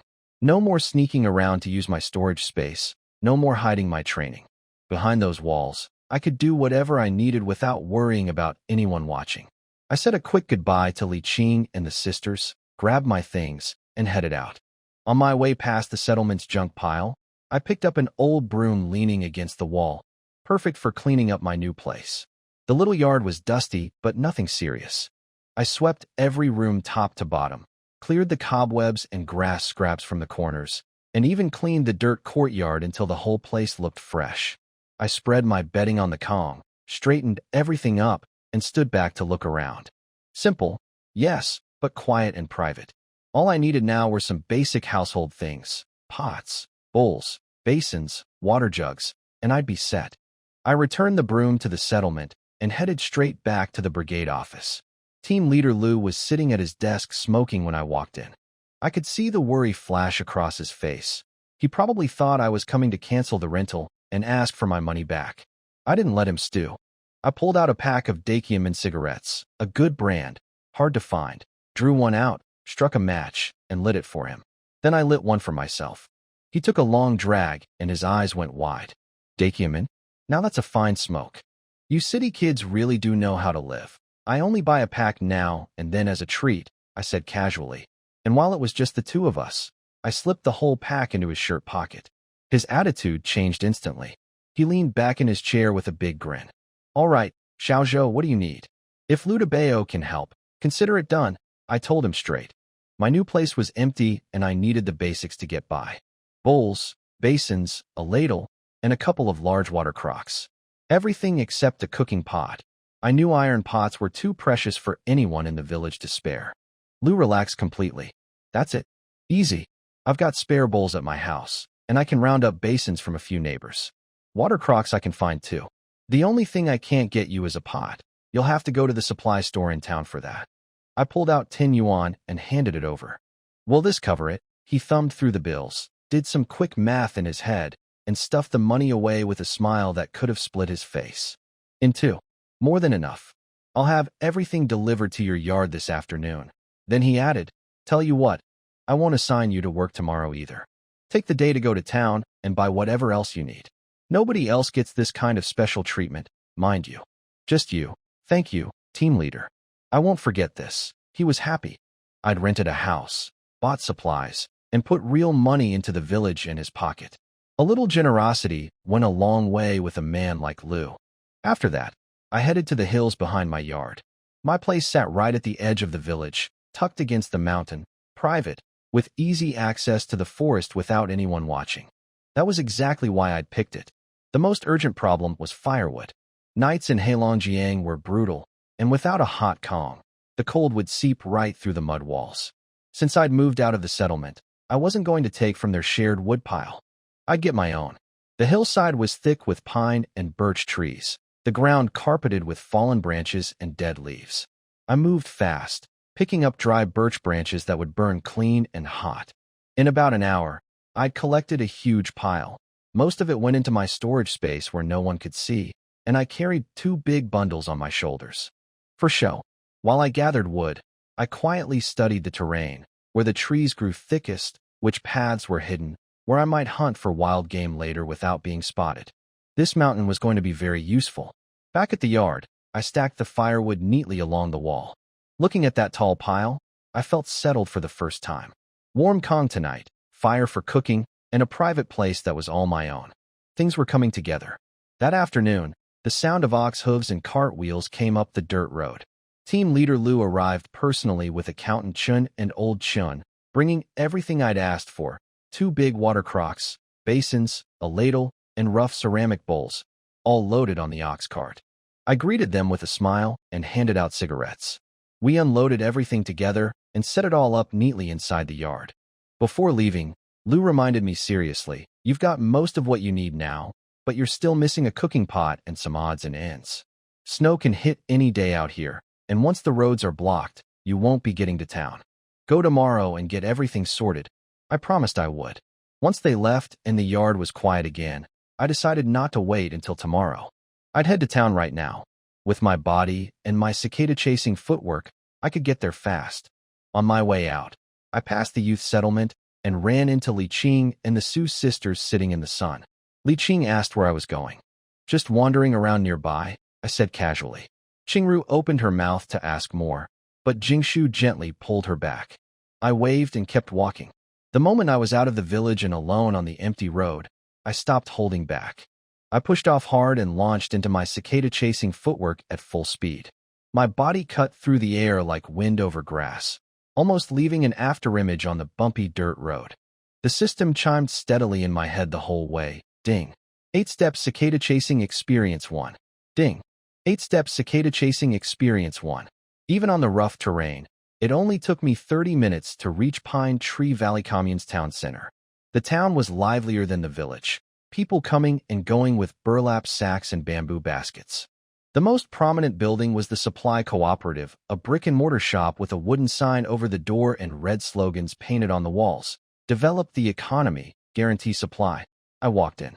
The smell hit me immediately: kerosene, soap, grain, and cloth all mixed together. Long wooden counters, shelves stacked floor to ceiling. The daily goods section had everything: Lighthouse brand soap, thermos bottles, enamel basins, kerosene lamps, iron pots, hose, sickles, nylon rope, nails, flashlights, batteries. Everything a person needed to get by. But my heart sank as I looked around. I had no ration tickets. In this era, money alone bought you nothing. You needed tickets for a pot, tickets for soap, tickets for a lamp. Without them, I couldn't buy a single thing. I shook my head and walked back out. The only option was to try the black market after dark. My stomach was growling, so I ducked into the state-run restaurant next door. It was a plain little place, wooden tables and chairs, slogans on the walls. I spent 1 dime and 2 liang of grain coupons on a bowl of plain noodle soup. Basic stuff, just noodles with a few scallion flakes, but it filled the hole. After eating, I drifted toward the southeast edge of town. The area was thick with trees and wild grass, tucked out of sight. If this town had a black market, it would be hidden somewhere in these woods. I found a sheltered spot with a good view and waited for darkness. When night finally fell, the town's scattered lights dimmed, and the forest turned pitch black. Before long, shadowy figures began slipping through the trees, heads down, collars up. nobody wanting to be recognized. They crept one by one into the woods. I pulled a strip of rough cloth from inside my jacket and wrapped it around my face, leaving only my eyes showing. Then I followed the others into the trees. At the entrance, a stocky man stepped out from behind a tree trunk. "Stop. Buying or selling?" "Buying," I said flatly. "1 dime. Same price as Beijing." I handed over the coin without a word. He pocketed it and jerked his chin toward the forest. "Go in. Don't talk too much, don't stare. You know the rules." I nodded and stepped into the darkness. The black market was hidden deep in the woods, lit only by a few pine torches. People moved like shadows, whispering their deals, nobody wanting to draw attention. I walked through the whole place with my face covered, but there wasn't much worth buying, mostly coarse grain, cornmeal, dried sweet potatoes, some old clothes and eggs. Nothing I actually needed. No iron pot, no thermos, no kerosene lamp. On my way out, I stopped by the guard at the entrance, the stocky man who'd let me in. He recognized me right away. "Back so soon? Didn't find what you wanted?" "No." "Do you have any iron pots?" He scratched his chin. "Actually, yeah. 1 big one, the kind used for banquet cooking." "Interested?" "Yes, it's not here." "Follow me." He led me through a maze of dark alleys to a small, run-down yard on the edge of town. He knocked on the door 3 times in a pattern. A voice inside asked who it was. The guard, his name turned out to be Ergu, announced himself and said he had a buyer. Inside, a middle-aged man sat in a wooden chair under a dim kerosene lamp. He had calm, steady eyes and carried himself like someone in charge. They called him Fifth Master Chun. He looked me over and nodded. "What do you need, brother?" "An iron pot, a thermos, a kerosene lamp, and a watch." His eyebrows lifted. He hadn't expected such a big order. He quoted me the price straight. 30 yuan for the pot, thermos, and lamp together. 100 for a used mechanical watch that kept good time. 130 total. "Deal." I pulled out the money and handed it over without haggling. He grinned. I like a man who doesn't waste time. He took me to the back room and pulled everything out. A heavy iron pot from under the bed, a new bamboo shell thermos, a working kerosene lamp, and the watch from his coat pocket. I checked the time on the watch, set the hands, and thanked him. "If you need anything else," he said at the door, "find Ergu in the East Woods. Our location changes, but he always knows where I am." Once I was clear of town and alone on the road, I sent the pot, thermos, and lamp into my storage space, strapped the watch on my wrist, and broke into a full sprint. Cicada-chasing footwork at maximum speed, the wind roaring past my ears, the system chiming away. Ding. 8-step cicada-chasing experience 1. Ding. 8-step cicada-chasing experience 1. I got back to Revival Village around 10 at night. Everything was dark and quiet. I slipped into my yard, lit the kerosene lamp, and stoked a fire in the Kong with the wood I'd gathered earlier. Within minutes, the room was warm and the cold was gone. I set out a few common medical books on the small table by the Kong, the kind anyone could openly read, and thought about tomorrow. Lou had given me the day off from work. I planned to use it exploring deep into the mountains behind the village. I blew out the lamp and fell asleep on the warm Kong. The next morning I was up before dawn. The air outside was bitter cold, frost clinging to the walls and the woodpile. I washed my face with cold water, lit a fire under my new iron pot, and cooked breakfast, 2 flatbreads, and a bowl of hot porridge from the good grain in my storage space. The pot was perfect, thick, wide, solid. Good for cooking, boiling water, or stewing meat down the road. After cleaning up, I locked the gate and headed straight into the mountains behind the village. The terrain was nothing like the gentle northern slopes where the villagers usually went to chop wood and pick wild vegetables. This side was dense and wild. Pine, birch, and oak packed so tight the canopy blocked the sky, the ground thick with dead leaves that muffled every step. No paths, no footprints, no sign anyone ever came here. I pushed deeper, weaving through gaps in the trees, climbing over tangled roots and brush. After 5 or 6 li, I scrambled over a steep hill. Even with my physical stat at 18 and my visible force realm at 99%, the rough terrain left me slightly winded, a thin layer of sweat on my back. For the first time in a while, I actually felt tired. While the others reported to the logging site on North Mountain that morning, I was already deep in the wild hills behind the village. I later heard how things went for them. Team leader Lu brought Li Qing and the Su sisters to the logging camp, where the villagers were already hard at work with axes and saws. Li Qing got assigned to the logging crew under a big, strong local named Chun Dazhuang, a skilled lumberjack who'd teach him how to fell trees safely. The sisters got lighter duty in the work shed, helping with cooking and boiling water, under Li Wenting's supervision. When Lin Hao mentioned I hadn't shown up, Lu waved it off and told everyone he'd personally given me the day off to get my place set up. Meanwhile, I was pushing through untouched forest where no villager ever went. Dense pine, birch, and oak pressed in from every side, the ground thick with dead leaves that swallowed my footsteps. Then I spotted something, a pile of fresh animal droppings on the ground, still damp. Recent. Very recent. I dropped my pace and started tracking, moving carefully through the brush. The system noticed immediately. Ding. Tracking skill experience 1. Ding. Tracking skill experience 1. Ding.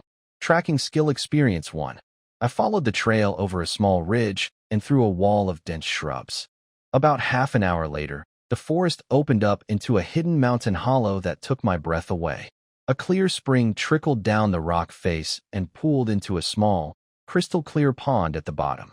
The air was moist and warm compared to the surrounding forest, with lush green growth all around. It was a natural watering hole, exactly the kind of place animals would gather. I ducked behind a large boulder and watched. The hollow was alive with wildlife. Several wild boars with glossy coats were rooting through the mud near the water's edge. A few roe deer stood timidly by the spring, drinking in cautious sips. Flocks of grouse with patterned tail feathers hopped through the grass, pecking at insects and chattering away. More game than I'd imagined possible in one spot. Looking at those fat boars and plump deer, my fingers itched. But I'd come out in a hurry with no weapons, no hunting knife, no bow, nothing. All the martial arts skill in the world wouldn't help me take down a wild boar barehanded. Not efficiently, anyway. I held myself back, memorized every detail of the hollow, the spring, the approaches, the surrounding terrain, and made a plan. Next time, I'd come prepared. This place was a gold mine, and I intended to make full use of it. I memorized the location of that hidden hollow full of game and quietly retraced my steps out of the deep mountains. No weapons meant no hunting today, but finding that spot was prize enough. On the way back, I gathered a huge bundle of dry pine and birch branches, easy pickings with my strength, and hauled them home to stack against the yard wall. That wood pile was growing into a small mountain. Enough fuel for a long time. I cooked a simple meal on my stone stove, then spent the rest of the afternoon training in the courtyard. I started with Tai Chi, smooth, flowing, every movement connected like water, then switched to the hard, explosive power of Beijing, punching until the wind cracked with each strike. The system chimed away the entire time. When I finally stopped at nightfall and checked my stats, I felt a rush of excitement. My visible force realm had hit 100%, completely full. My physical stat was at 19. One more push, and I'd break through into a whole new level. Everything was right on the edge. I cooked dinner, boiled a big pot of hot water to wash off the sweat, and lay down on the warm calm. Tomorrow was my first real day of work. I closed my eyes and fell asleep fast. Before dawn the next morning, I was up and out the door. As I passed the youth settlement, the village bell was clanging from the old tree, the work signal. Sleepy-eyed youth stumbled out with their tools while villagers headed toward North Mountain with axes over their shoulders. Lin Hao spotted me and waved. Zhou Muyun, over here. You missed yesterday, so you'll need team leader Lu to assign you a job. I nodded and fell in with the group heading to the logging site. North Mountain was covered in tall, straight pines. The experienced workers scattered immediately, axes swinging, saws biting into wood, chips flying, shouts echoing across the hillside. Lu showed up shortly and looked me over. Got everything you needed in town yesterday, all set. He studied me for a moment. How old are you, anyway? You look like the youngest in this batch. 16. His eyes went wide. 16? The youngest we've ever had before was 18. You're still practically a kid. Lin Hao was just as surprised, muttering that I looked bigger than my age. Lu scratched his chin. Normally I'd put someone your age on light duty, boiling water, tidying the work shed. But you're built solid. Giving you women's work wouldn't. Sit right with the villagers, and it wouldn't be good for you either. Team leader, I didn't come all the way out here to take it easy. I said firmly. Put me on the logging crew. I can handle it. He slapped his thigh. That's the spirit. But fair warning, logging is brutal work. Don't say I didn't tell you. I'll be fine. He called over Chun Dazhuang, the same burly local who'd been training Li Qing. Dazhuang looked at me and then back at Lu with a pained expression. Another one, boss? I just started getting Li Qing up to speed. Lu shot him a look. Got a problem with that? No? No problem. Dazhuang grinned quickly. I'll teach him good. He took me to the tool shed to grab an axe, a curved saw, and a safety rope, then led me to a tall pine and started explaining the basics. Check which way the tree leans. Chop a triangular notch on the fall side. Saw from the opposite side. Never swing wild. Safety first. Li Qing was nearby, working on his own tree, or trying to. Yesterday he'd been full of excitement, eager to try everything. Today he looked drained.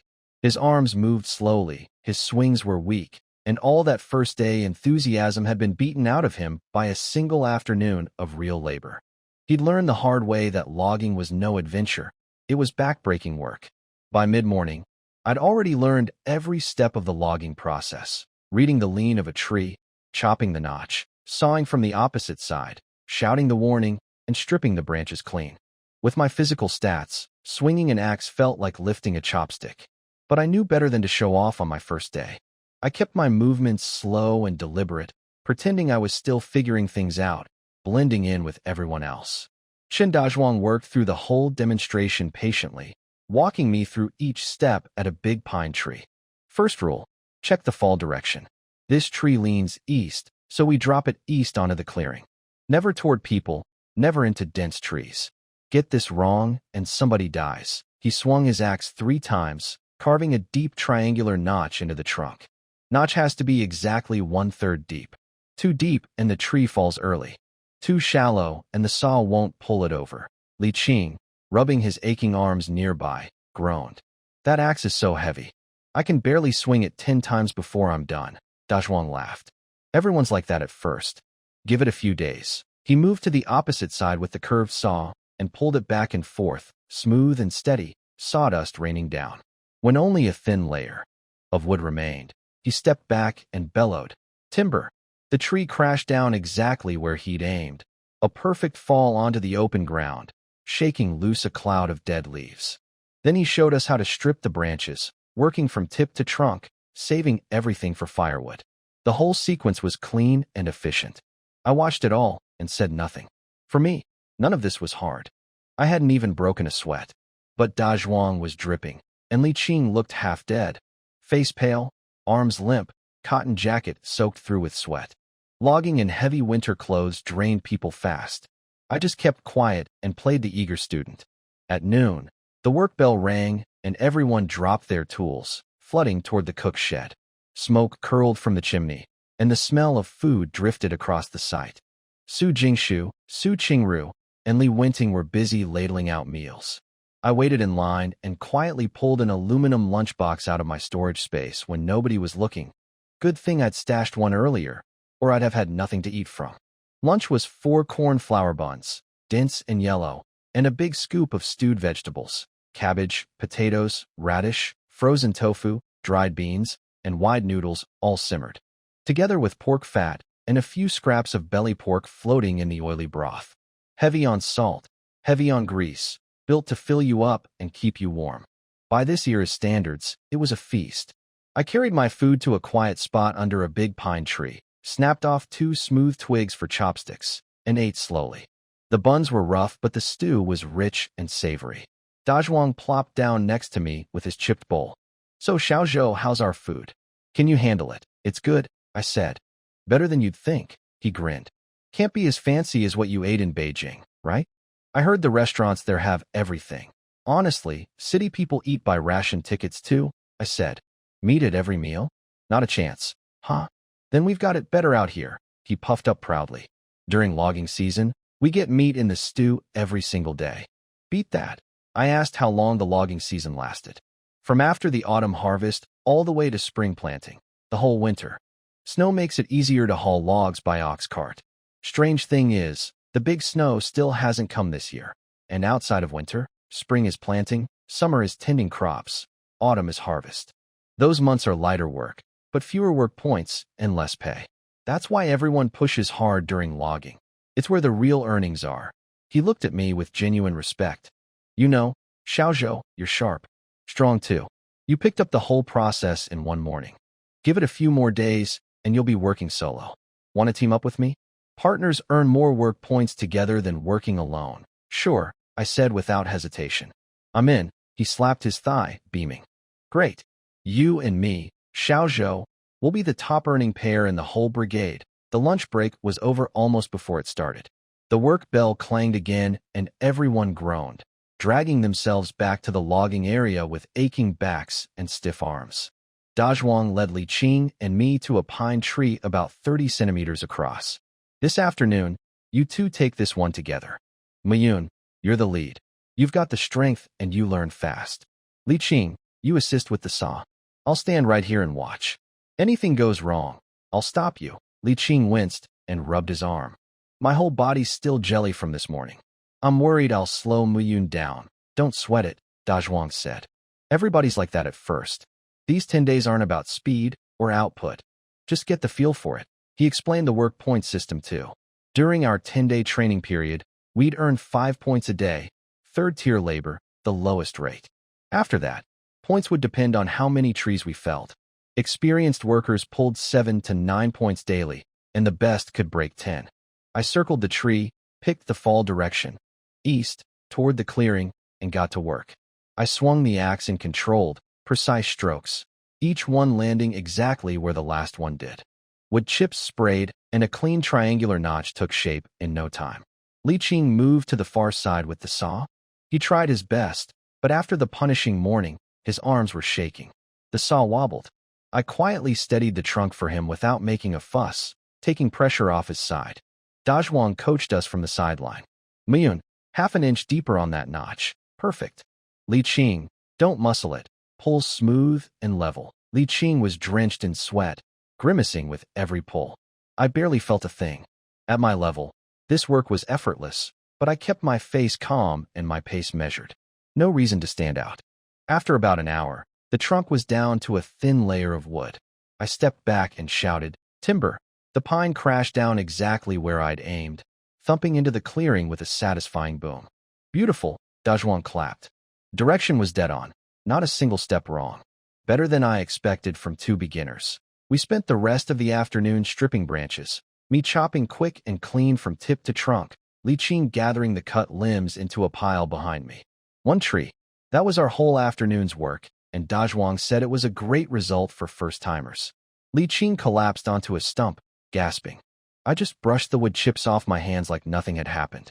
When the quitting bell finally rang at sunset, everyone dragged themselves home. The other youth had dinner waiting at the settlement. I walked back to my yard alone. First thing I did was stuff dry kindling into the Kong and get it burning. Nights out here were too cold to sleep on a cold bed. Then I fired up the stone stove, steamed some buns and sweet potatoes, ate quickly, and cleaned up. Because I had somewhere to be tonight. I locked the gate and headed out of the village. The moment I was alone on the open road, I launched into full cicada-chasing speed, tearing through the darkness toward Pine Tree Valley Town. The system chimed all the way, ding. 8-step cicada chasing experience 1. Ding. 8-step cicada chasing experience 1. 30 minutes, and I was there. I went straight to the eastern woods where the black market hid.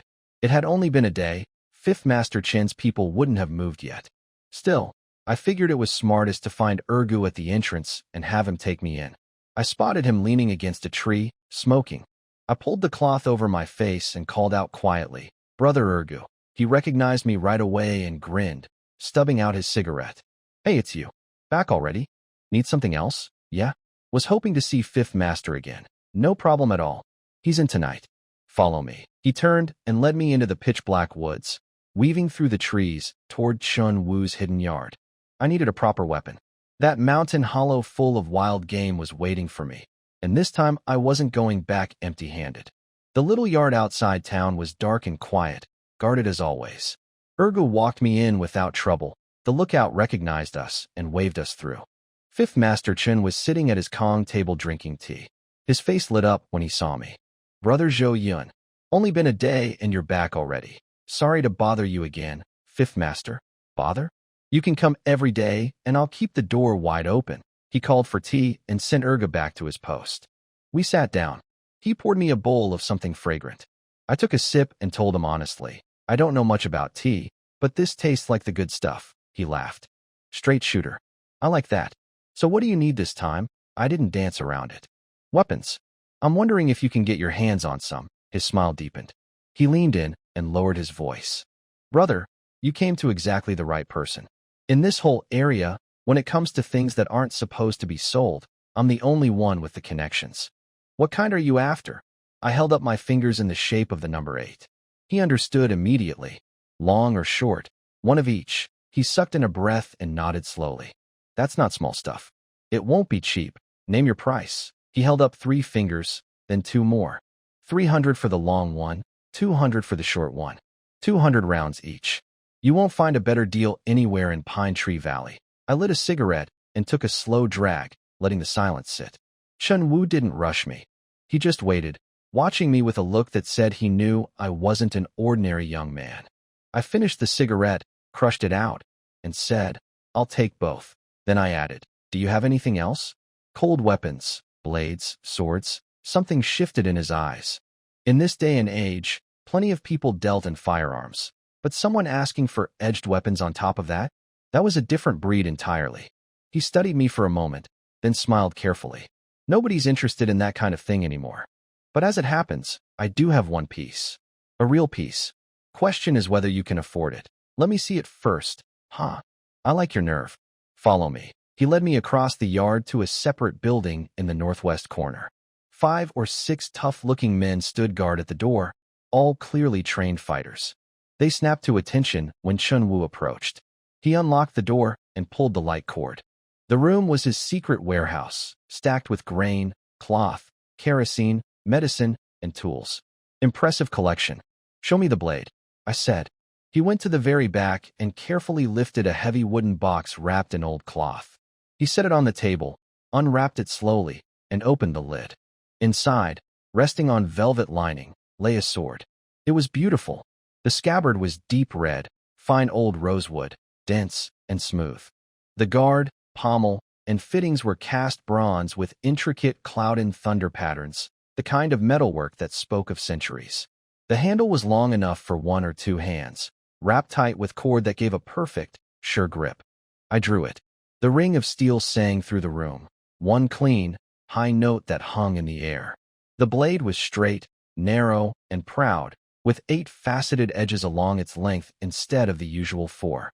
Near the tip, it tapered gracefully, reducing weight without sacrificing cutting power. The edge gleamed with a subtle, flowing pattern, restrained but unmistakably lethal. The whole weapon radiated dignity, power, and age. I gave it a single light swing, and the air itself whispered. So, Chun Wu asked quietly, does it meet your standards? It's a fine sword, I said without taking my eyes off the blade. I want it. He let out a rueful laugh. It's not cheap, brother. Name the price. He took a deep breath and told me the story first. The sword was a Ming Dynasty reproduction of an ancient Han-style blade, passed down for centuries. Sharp enough to cut iron, fine enough to split a hair. He'd gotten it from a former Qing Dynasty noble who'd burned through the family fortune and pawned the sword for food money. The man died a few years later, and the sword stayed with Chun Wu. He had no use for it, couldn't need it, couldn't show it off, so it had sat in storage ever since. If you truly want it, he said, I won't gouge you. 2,000 yuan. When Chun Wu said 2,000 yuan, I didn't flinch. I just shook my head calmly. Too much, Fifth Master. In times like these, it's not worth that. He rubbed his hands together, half smiling. Brother, I'm not trying to rip you off. It's a centuries-old sword. I've got to make something on the deal. I tapped my finger on the table, thinking. Then I looked him in the eye and made him an offer he wasn't expecting. How about this? The sword, plus both guns and the ammunition. I'll give you 1 big yellow fish for all of it. His eyes went wide. He sat bolt upright. A big yellow fish, a 10-tail gold bar. In an era where paper money was shaky and goods were scarce, a single gold bar was worth far more than a few thousand yuan in cash. I could see his mind racing, recalculating everything he thought he knew about me. After a few frozen seconds, he slapped his thigh and broke into a huge grin. Deal? Brother Zhou, you're generous and I won't be stingy. 1 gold bar, everything's yours. Consider this the start of a real friendship. Come on, let me show you the guns. He led me across the yard toward the northeast corner, explaining in a low voice that he kept firearms separate from the regular goods. If inspectors find grain and cloth, I can talk my way out of it. But guns and ammunition? That's a death sentence. I understood completely. These were the ultimate equalizers, something that could only circulate freely in chaotic times like these. At the cellar entrance, 2 guards stood watch. Chen Wu gave the order, and they disappeared underground, returning moments later carrying 2 long oil paper bundles and 2 tin ammunition boxes. Back in the main room under lamplight, I unwrapped the first package. A Type 38 bolt-action rifle, the famous .38 cap. The bluing was flawless, the bolt action silky smooth, the stock carved from a single piece of dense wood. It smelled faintly of gun oil. Brand new condition. It came with 6.5mm rounds, stable, low recoil, perfect for long-range accuracy. The second package held a Browning M1911 pistol. All steel, compact, and angular, with textured wooden grip panels that fit my hand perfectly. A classic military sidearm chambered in .45 ACP, massive stopping power at close range. The trigger, safety, and magazine all moved like they'd never been touched. Also brand new. The 2 tin boxes were neatly packed with ammunition for both weapons, rounds gleaming, primers intact. I tested the bolts, magazines, and safeties on both. Everything was perfect. Good stuff, Fifth Master. No complaints, he beamed. Only the best for you, brother. I wouldn't pull out stock like this for just anyone. I reached inside my padded jacket and produced a single heavy gold bar, gleaming under the lamplight. I set it on the table and slid it across to him. Check it yourself. He picked it up with both hands, feeling the weight. Then he bit it gently, a clear tooth mark in soft, pure gold. His face split into the widest smile I'd seen from him yet. Pure, sweet as honey. Thank you, Brother Zhou. Pleasure doing business, I said. I should get going. He walked me all the way to the gate, repeating how welcome I was to come back anytime, treating me like an old friend. Once I was alone in the darkness, I sent everything into my storage space with a single thought, the sword in its box, both guns, both ammo crates. Gone in an instant. Then I launched into cicada-chasing footwork at full power, streaking across the empty plains like a shadow. Ding. 8-step cicada chasing experience 1. Ding. 8-step cicada chasing experience 1. By the time I slipped through my courtyard gate, the night was dead silent. Not even a dog barking. Just the bitter wind hissing through the treetops. I splashed cold water on my face, ready to collapse onto the Kong and sleep, but then I noticed something.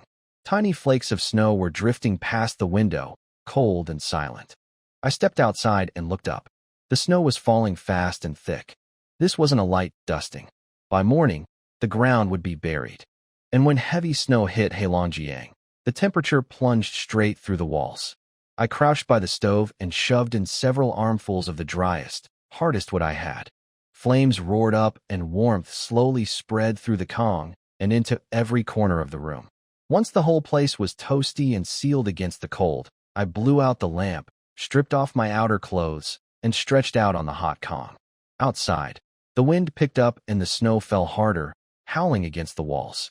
Inside, everything was warm and still. I closed my eyes, let my mind go quiet, and fell into deep, heavy sleep. The wind howled all night. When I woke and pushed open the door, the world had turned completely white. Snow buried the yard, the road, the trees, ankle-deep and soft as cotton. Everything was silent. No work bell. I was about to head to the village to find out what was going on when Lin Hao came trudging through the snow toward my yard, breathing clouds of white air. "Snow's too heavy," he said. "Mountain roads blocked. No work today. Just stay home and rest." I thanked him for making the trip. He waved it off, said it was his job as youth team leader, even if it meant an extra walk, because I'd moved out of the settlement. Once he was gone, I locked the gate. A free day? Perfect timing. I went inside, shut the doors and windows tight, and pulled the sword's wooden box out of my storage space. I drew the blade. That clear, ringing sound filled the room and ran through a few moves. The sword felt like it was made for me. I sent it into my storage space for safekeeping. I was about to chop up the empty box for firewood when something caught my eye. The inner walls looked too thick. Something was off about the proportions. I drew the sword again and carefully split the wood along the seam. With a crack, the box fell apart, revealing a hidden compartment built into the lining. Inside lay a thin, thread-bound book, its pages yellowed with age. The cover read in elegant old script, "Fundamental Sword Techniques. 1 strike, 1 kill." I opened it, and my pulse quickened. No wasted words, no flashy forms. 12 killing techniques, each with a diagram and a rhyme. Thrust, cleave, hook, lift, cloud, slash, point, snap, intercept, twist, chop, sweep. Every single move aimed at a vital point. This was real combat swordsmanship, the kind designed for battlefields and life-or-death fights. I couldn't wait. I drew the sword and began practicing right there in the room, matching each movement to the diagrams. The system responded immediately. Ding. Swordsmanship Experience 1. Ding. Swordsmanship Experience 1. Ding. Swordsmanship Experience 1. I lost track of time completely. I forgot lunch.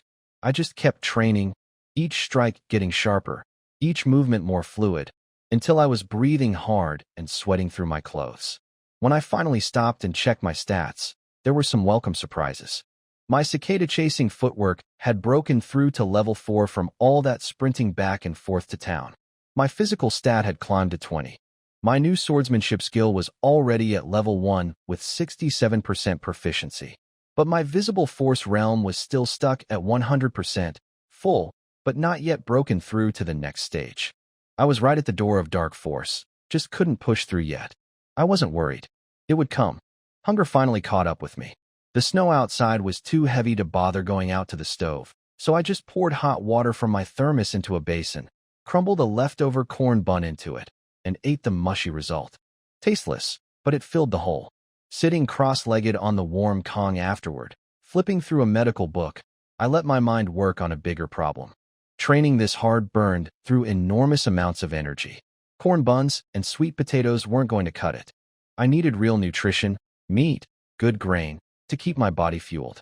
I had plenty of fine food in my storage space from the Beijing black market hall, but I couldn't just eat steak and white rice every day in a place where everyone else was scraping by on coarse grain. People would notice.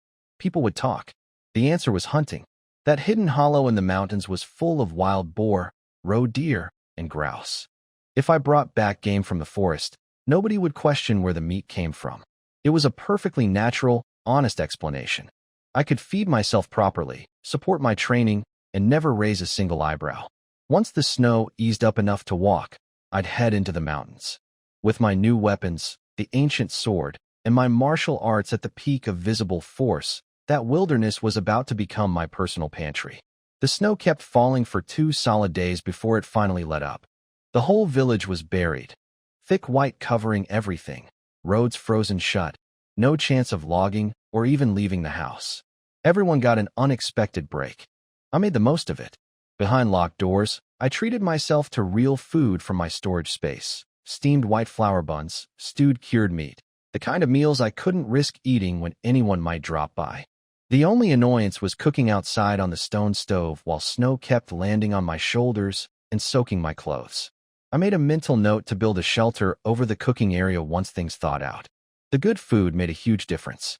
My energy was through the roof compared to when I'd been surviving on corn buns and sweet potatoes. I poured every spare minute into training, fists, sword, forms, the courtyard silent except for the sound of my movements and the endless chiming of the system in my head. At night, I read medical texts by lamplight. My medical skill was climbing steadily.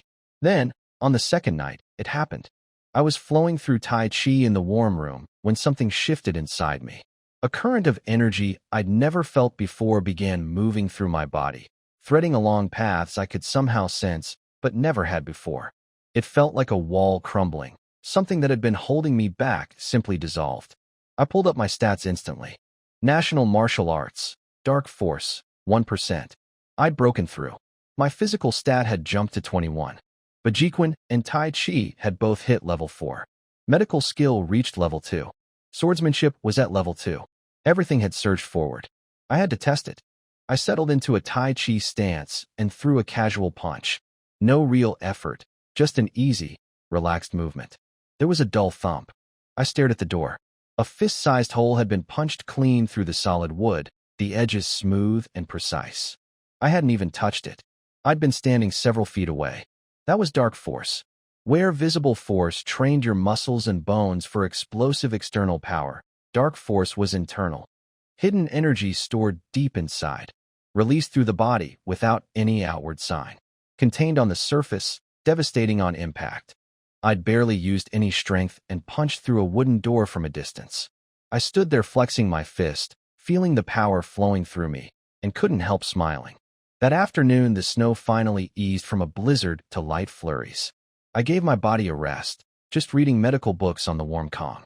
2 days of nonstop training deserved a break. I figured the snow would stop by midnight, and tomorrow the village would be back to work. I was right. By dawn, the snow had stopped completely.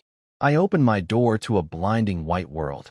Snow up to my shins, every rooftop and tree branch draped in white, the air sharp and clean. Across the village, people were already out with shovels and brooms, clearing paths and laughing.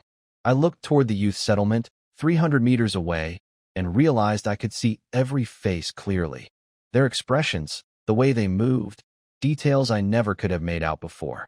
My senses had sharpened dramatically after the breakthrough. Eyesight, hearing, everything was crisper. My own yard needed clearing, but I didn't own a shovel or even a broom. I walked through the deep snow to the settlement to borrow one. The youth were hard at work when I arrived. Li Wenting spotted me first and called out cheerfully, asking if I'd cleared my yard yet. Not yet, I said. I don't have any tools. Came to borrow a shovel. Lin Hao straightened up from his shoveling. We're almost done here. Take one. It's all yours. Li Qing and the Su sisters hurried over too. We were the only 4 from Beijing. All the other youth had come from different places, so there was a natural bond between us, even though I kept my distance. Qingru offered right away. You shouldn't clear all that snow alone. Want us to come help? Jingshu nodded. It's so deep. With a few of us, it'll go fast, Li Qing chimed in. I'll come too. We're basically done here anyway. I shook my head. Thanks, but I'll handle it myself. You've all been working all morning. Get some rest. They tried to insist, but I held firm. Lin Hao and Li Wenting said a polite word or two, but didn't push. We weren't close enough for that. I grabbed the shovel and headed back through the snow toward my yard alone. I grabbed the borrowed shovel and headed back to my yard. With my body at 21 physical points and dark force flowing through me, clearing snow was barely exercise. I started inside the courtyard. Each scoop heavy and full, each toss precise, piling the snow neatly against the walls. The whole yard was clean in no time. The road outside was harder. The snow had been packed down by footsteps and frozen solid.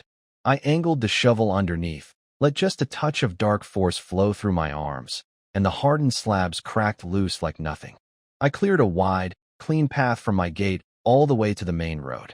Didn't break a sweat. Didn't even breathe hard. After lunch, I carried the shovel back to the youth settlement. Lin Hao met me at the door with news. Team leader Lu wanted all the youth at North Mountain that afternoon to clear snow from the logging site and prepare for work to restart. Come inside and warm up while we wait, Lin Hao said. I didn't need warming up. The cold couldn't touch me anymore. But standing outside in a blizzard for no reason would look strange. So I followed him in. The common room was small and crowded. About 20 youth squeezed around 4 old wooden tables eating lunch. The food was plain, corn porridge, yellow buns, and a big pot of boiled cabbage with almost no oil. The smell was thin and watery. Li Qing spotted me and waved. Muyan, have you eaten? Come sit. Have some porridge and a bun. Before I could answer, a sharp voice cut across the room. A skinny, sour-faced guy named Chun Hong slammed down his chopsticks and sneered. How generous. The rest of us can barely fill our own stomachs, and he's giving food away to outsiders. Li Qing's face darkened instantly. What's your problem, Chun Hong? It's my own ration. I'm not taking from yours. Chun Hong leaned back in his chair, smirking. Sure. Just don't come crying to the group when you run out and want to mooch off the rest of us. A few guys sitting with him nodded along, backing him up. This was clearly his little gang. I looked at Chun Hong. I didn't raise my voice. I just said, did I say I was going to eat your food? My gaze settled on him.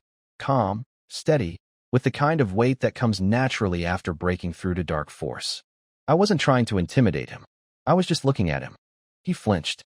His smirk froze. His eyes darted away from mine, and he hunched his shoulders, suddenly very interested in his porridge bowl. "Oomph. Better not," he muttered, but his voice had shrunk to half its earlier volume. He didn't look up again. Li Wenning stepped in to smooth things over. "Come on, everyone. We're all comrades here. No point fighting over something small." Lin Hao backed her up. "She's right. Finish eating and save your energy. We've got heavy work this afternoon." The room quieted down, though the air stayed awkward. After the meal, Li Qing pulled me outside under the eaves where nobody could hear us. He looked embarrassed.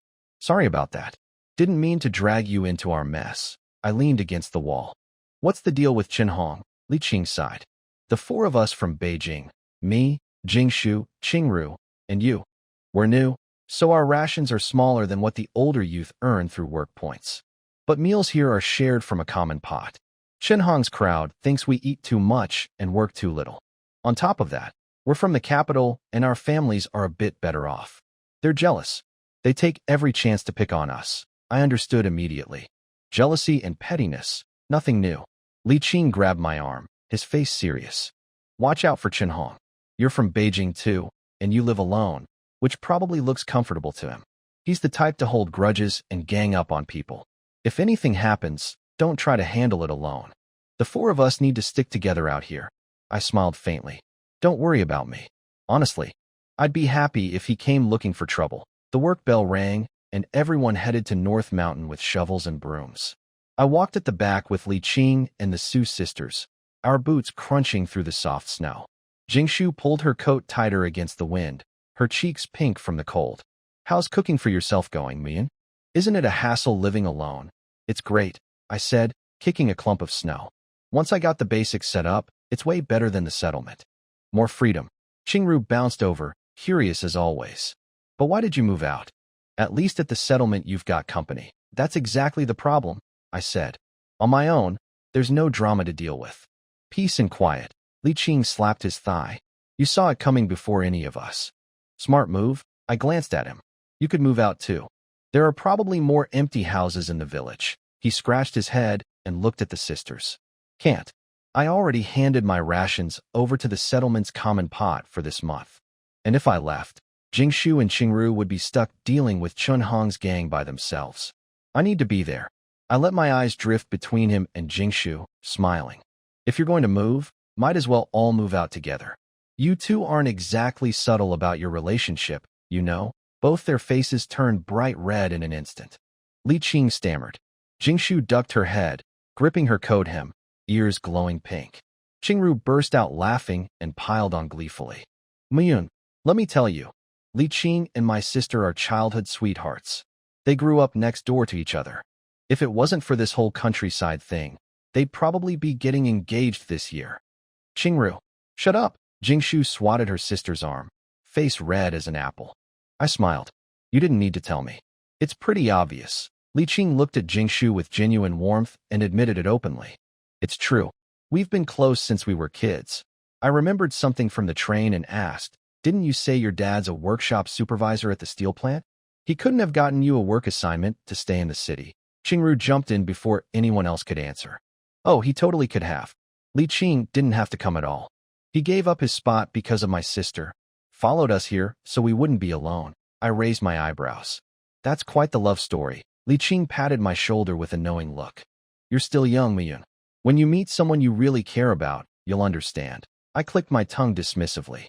Being the youngest in the group meant everyone treated me like a little brother, especially Qingru, who was always hovering around, chatting, teasing, never running out of energy. We reached the logging site. The whole area was buried in white. Team leader Lu was already waiting with his shovel, and the moment everyone arrived, he shouted for us to spread out and start clearing. I grabbed my shovel. Before I could take 2 steps, Qingru appeared beside me with a snow pusher. "I'll work with you, Miyun." I didn't argue. I moved to the deepest section and started digging in. Each scoop came up heavy and full, and I tossed the snow to the roadside in smooth, easy swings. With dark force behind my arms, the frozen slabs cracked apart like nothing. Qingru followed behind me with her pusher, sweeping up whatever I missed. "You're insanely strong," she said, eyes wide. "One scoop from you is worth 10 pushes from me." "It's just snow," I said without looking back. She chattered on as we worked. "Don't you get scared living alone at night? It's so quiet out here. The wind makes the trees creak, and it's creepy." I couldn't do it. Quiet is exactly what I want. "Not me," she said, sticking out her tongue. "I need my sister right next to me, or I can't sleep." I smiled but didn't reply, just picked up the pace. I handled the heavy stuff up front, thick drifts, frozen chunks, while she cleaned up behind me. We fell into an easy rhythm and moved faster than anyone else on the site. She watched me work and murmured, "You're 100 times more useful than Chun Hong and his big mouth." I glanced back at her. "Focus on your own work. Stop worrying about other people." "Yes, sir." She grinned and kept pushing snow, bouncing along behind me without a hint of tiredness. We worked all afternoon clearing the main road to the logging site. By the time team leader Lu declared we were done, the path was clean and ready for work to restart tomorrow. On the walk home, Li Qing caught up to me with Jingshu at his side. Both of them looked a little sheepish. "Miyun, we need a favor," Li Qing said, tugging my sleeve. "Jingshu and I talked it over this afternoon while clearing snow. We want to move out of the settlement, just like you said." Jingshu explained quietly. "Our rations for this month are already in the common pot, so we'll eat at the settlement for now. But next month, when we get new rations, we want to cook for ourselves. We just don't know who to talk to or how the process works. Could you take us to Team Leader Lu?" Before I could answer, Qingru came bounding over, eyes sparkling. "Wait, we're really moving out? No more dealing with Chun Hong?" She grabbed her sister's arm and shook it excitedly. Jingshu tapped her forehead. "Keep your voice down, will you? Don't go announcing it to everyone." I looked at the three of them and figured it was a small thing to help with. We were all from Beijing, after all. "It's no big deal. I'll take you to Lu right now." I waited outside the settlement while they ducked in to tidy up. They were back in minutes. The four of us walked through the snowy village to the brigade office, but Lu had already gone home for the evening. A couple of militiamen warming their hands over a fire pit told us where he lived. The brick house at the west end of the village, woodpile out front.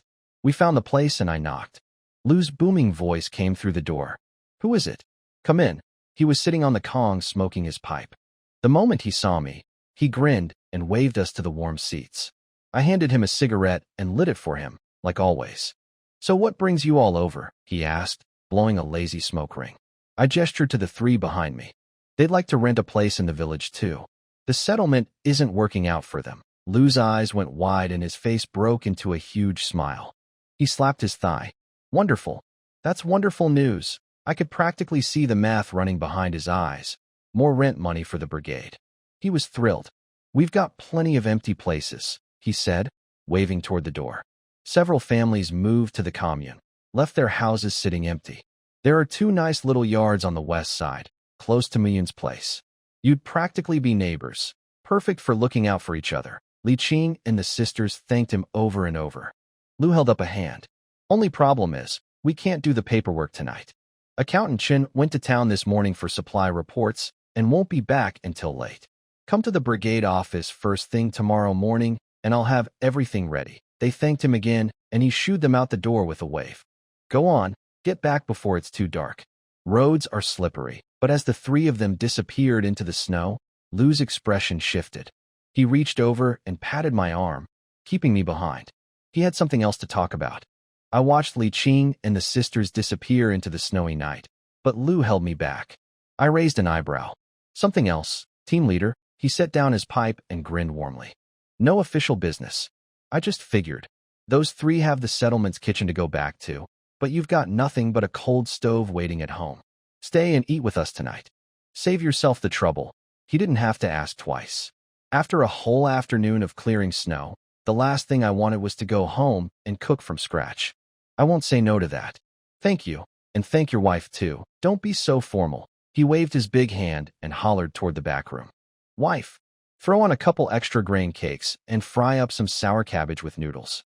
We've got a guest tonight." His wife's cheerful voice answered from the kitchen, followed by the clanking of pots and pans. The smell of food started drifting in almost immediately. Lu pulled me onto the warm kong and packed his pipe. I handed him a cigarette instead and lit it for him, then lit one for myself. We settled in and started chatting. Just easy, comfortable talk. He told me about his family. He and his wife lived alone now. Their son worked at the state-run distillery in the county seat, managing the warehouse and production, a steady job with decent pay. Their daughter had married well. Her husband was a government official at the county level, treated her right, and was good to the old couple too, sending rice and cooking oil back to the village whenever he could.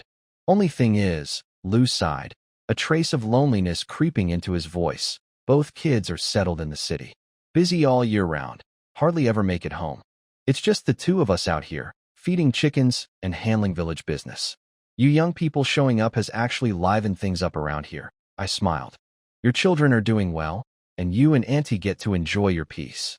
Plenty of people would envy that. He laughed and launched into stories about his kids growing up, the warm room filling with smoke and easy laughter. Before long, his wife came out carrying a wooden tray loaded with dishes, far more than the couple of grain cakes Lou had asked for. The sour cabbage noodle stew was bubbling and rich, with thick, slippery sweet potato noodles, tangy pickled cabbage, and generous slices of pork belly nestled inside, the fat glistening in the lamplight. Dried beans and eggplant had soaked up all the meat juices. Next to that sat a plate of scrambled eggs, tender, golden, drizzled with sesame oil. In a time when meat and oil were luxuries, this was a serious spread. The main course wasn't just coarse grain cakes either. She'd steamed 2 mixed flour buns, which in these parts counted as proper hospitality. Lou patted the warmest spot on the Kong. Sit here, Miyun. Eat while it's hot. Then he pulled out a clay jug from the cabinet, cracked open the mud seal, and a wave of rich grain liquor smell filled the room. My son brewed this at the distillery. Pure grain, not a drop of water added. Try some. Can you drink? He asked, holding up a rough porcelain bowl. A little, I said. I'm not much of a drinker. That's fine. Just a bit to warm your bones. He poured me half a bowl, filled one for his wife, then topped off his own. Now eat. It'll get cold. Looking at the table full of food they'd put together for me, and the genuine warmth on both their faces, something in my chest softened. Thank you. This is really too much. Lou pretended to look stern. Hey, we're at home now. Don't call me team leader. Call me Uncle Lou, and call her Auntie Lou. We're family here. Now eat. Auntie Lou smiled and started piling pork slices and scrambled egg into my bowl. That's right, child. You worked hard all afternoon. You need to eat well. Don't hold back. The Kong was warm, the food was steaming, and the liquor glowed amber in our rough ceramic bowls. Uncle Lou picked up a slice of pork with his chopsticks and looked at me with genuine concern. So, Miyun, how are you settling in? Our little village can't compare to Beijing. If anything's bothering you, just tell your Uncle Lou. I took a small sip of liquor, smooth and warm going down. Honestly, I like it here. The mountains are quiet, the air is clean. It's not bad at all. Auntie Lou stopped piling food into my bowl and reached over to pat my arm. Her eyes were soft and worried. You sweet-talking child. Don't pretend it's the same as the city. And Muyun, is it true you're only 16? You're just a baby. Why would your family send you out here all alone? Her voice was so warm and motherly, it caught me off guard. I started to give the standard answer. Well, Auntie, responding to the national call for educated youth to go to the countryside is. Uncle Lou cut me off with a wave. Save it. There's no outsiders on this Kong. Keep that official talk for the committee meetings. Tell us the real reason. I set down my chopsticks and said simply, I have a younger brother at home. He's too small. Someone had to go. The two of them exchanged a look. They understood instantly. I'd volunteered so my brother wouldn't have to. Auntie Lou's eyes went damp. She patted my hand gently. You poor, good-hearted boy. Listen to me. From now on, this village is your home. If you need anything, if anyone gives you trouble, if you just want someone to talk to, you come find your Auntie Lou. You hear me? Thank you. Auntie, I said, and I meant it. Uncle Lou thumped his chest. She's right. You're family now. Then he broke into a huge grin. And let me tell you something. You're our village's lucky star. I was confused. Lucky star? I just got here. He could barely contain himself. You don't even know, do you? Our production team was short on its revenue target this year. Everyone was worried. Then you showed up and rented a house. Boom. That's real income for the brigade. Now today, 3 more youth want to rent because they saw you doing it. That's even more money. You single-handedly helped us hit our numbers. If that's not a lucky star, what is? I laughed and raised my bowl. That's all because you had good houses available, Uncle Lou. I just got lucky. He clinked his bowl against mine. Huh. Smart mouth, too. Drink up. We ate and drank and talked for a long time. The sour cabbage stew disappeared. The scrambled eggs were nearly gone. The clay jug of grain liquor was more than half empty. Uncle Lou's face had turned bright red. His eyes were glazing over, and his words were starting to slur. He squinted at my bowl, my third, nearly finished, and wagged a finger at me. Leon, you little liar. I looked at him innocently. What did I lie about? You said you can only drink a little. He slapped the table, sloshing a few drops of liquor. 3 bowls. 3 full bowls. And look at you. Not a drop of red on your face, steady as a rock. You call that not much of a drinker? Auntie Lou stared at me too, hand firmly on the jug to stop anyone from pouring more. Leon, you're 16 years old. Your uncle and I have been drinking our whole lives and can't match you. But I'm telling you right now, liquor might taste good, but it's hard on the body. Don't make a habit of this. I smiled sheepishly. I really wasn't lying, Auntie. I'd barely ever drunk before. I had no idea I could handle this much. Uncle Lou's eyes went wide. He slapped his thigh. Our revival village got itself a drinking god. Hidden talent. Auntie Lou shot him a look, then turned back to me. Finish that bowl, and you're done. You've got logging tomorrow morning. No more? Yes, ma'am, I said obediently. Whatever you say. Uncle Lou was melting into the calm, waving his hand weakly. Don't even bother pouring more. My head's spinning. You win, Miyun. You absolutely win. We drained the last of our bowls. I stood up to leave. Auntie Lou immediately jumped up, worried. It's dark and icy out there. Let me walk you home with a flashlight. I shook my head firmly. I know the way. It's not far. Please, both of you get some rest. I'll be fine. I said goodnight to Uncle Lou and Auntie Lou and stepped out into the snowy night. The moon was bright on the fresh white ground, lighting the path like a lantern. With my dark force body, I walked steady and sure even where the road had iced over. Passing the youth settlement, I noticed the oil lamps still flickering inside. Out of the corner of my eye, I caught 2 shadowy figures hunched low, scarves pulled over their faces, slinking away toward the edge of the village. They clearly didn't want to be seen. I didn't care.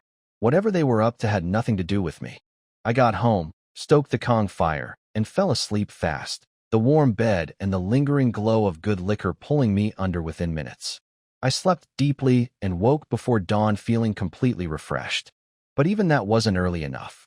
When I stepped outside to wash my face, Li Qing and the Su sisters were already standing at my gate, looking like they'd been waiting a while. Their faces were tight with frustration. What's wrong? I asked. Why so early? Li Qing stepped forward, barely keeping his voice down.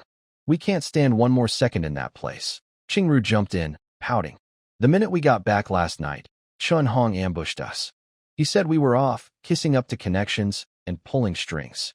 The things he said were disgusting. Jingshu sighed. He stirred up the other youth against us too. Said we think we're special and don't want to live with everyone else. Li Qing's fists were clenched. I nearly punched him. People had to hold me back. That settlement is poisoned with him in it. We need to get the rental done today, right now. I understood. I grabbed 2 buns from inside, stuffed one in my mouth, and nodded. Let's go. No point waiting. The 4 of us walked briskly through the thin morning snow to the Brigade office. Inside, Accountant Chun was already seated at his desk with his abacus laid out, smiling warmly. Uncle Lou had clearly gotten to him first thing in the morning. More rental income for the Brigade meant a happy accountant. Good morning, Accountant Chun, I said. The other 3 echoed me. Chun stood up and waved us along. Lou already filled me in. Easy business. But first, let me show you the yard. The location couldn't be better. It's directly across the main road from Xiaozhou's place. You'll practically be neighbors. Qingru grabbed her sister's arm and bounced.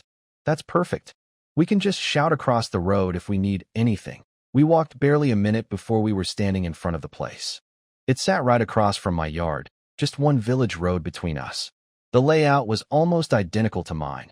2 mud brick rooms facing south, walls solid and crack-free, windows freshly papered. The courtyard was clean and spacious, with a simple firewood shed along the west wall, a stone step in the corner, and an old apricot tree in the middle, bare now but sure to be beautiful come spring. The wooden gate was old but sturdy. Chen pointed everything out cheerfully.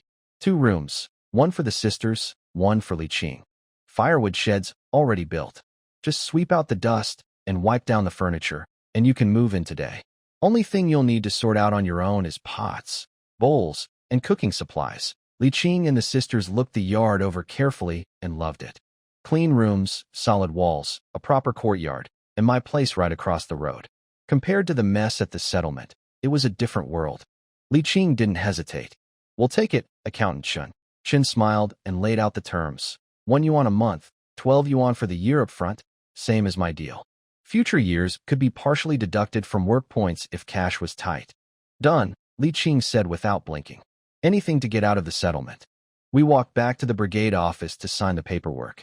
Uncle Lu was already inside waiting, pipe in hand, grinning before we even said a word.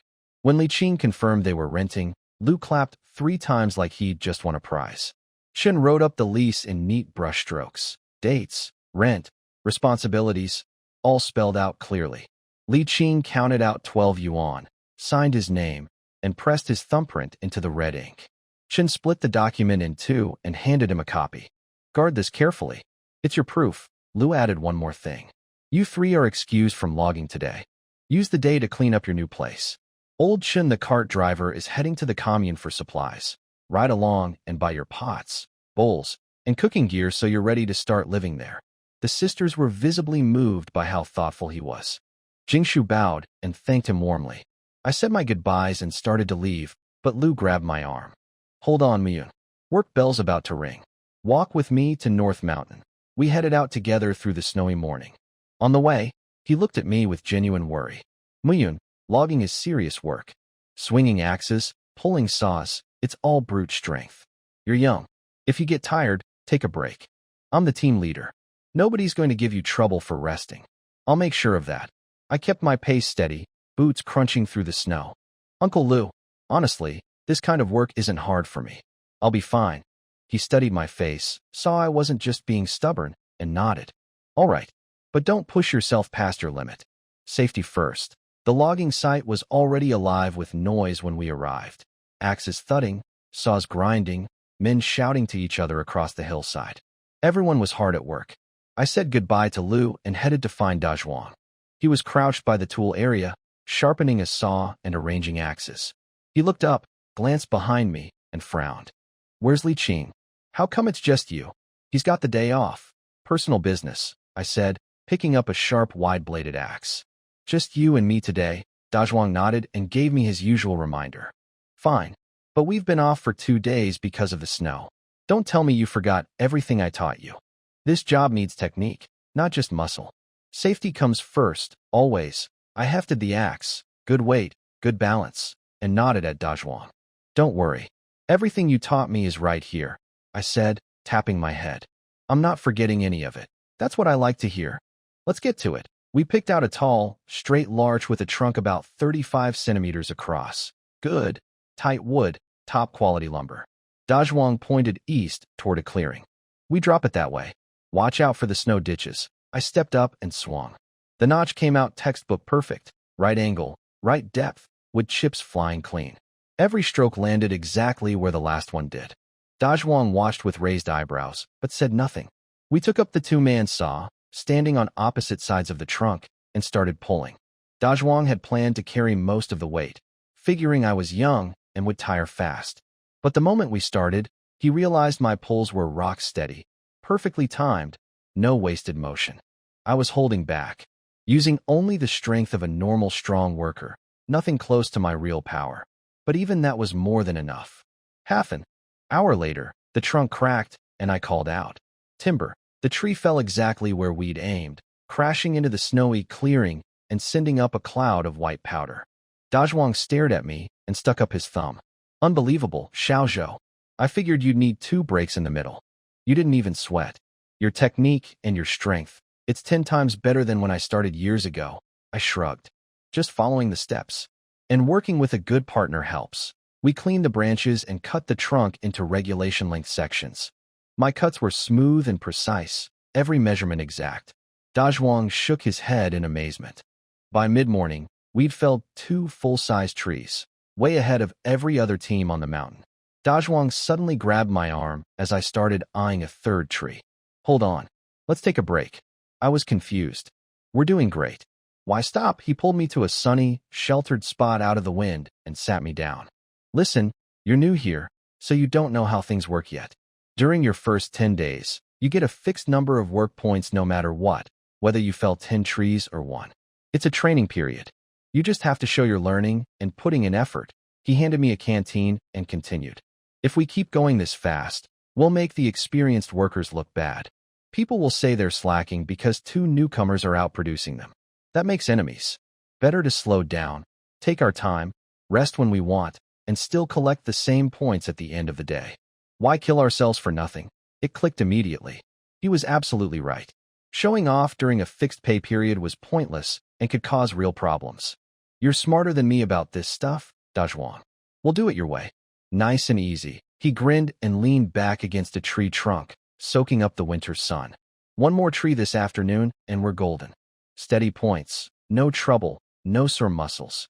We sat in the quiet forest, chatting about village life, letting the morning's work settle. It was peaceful.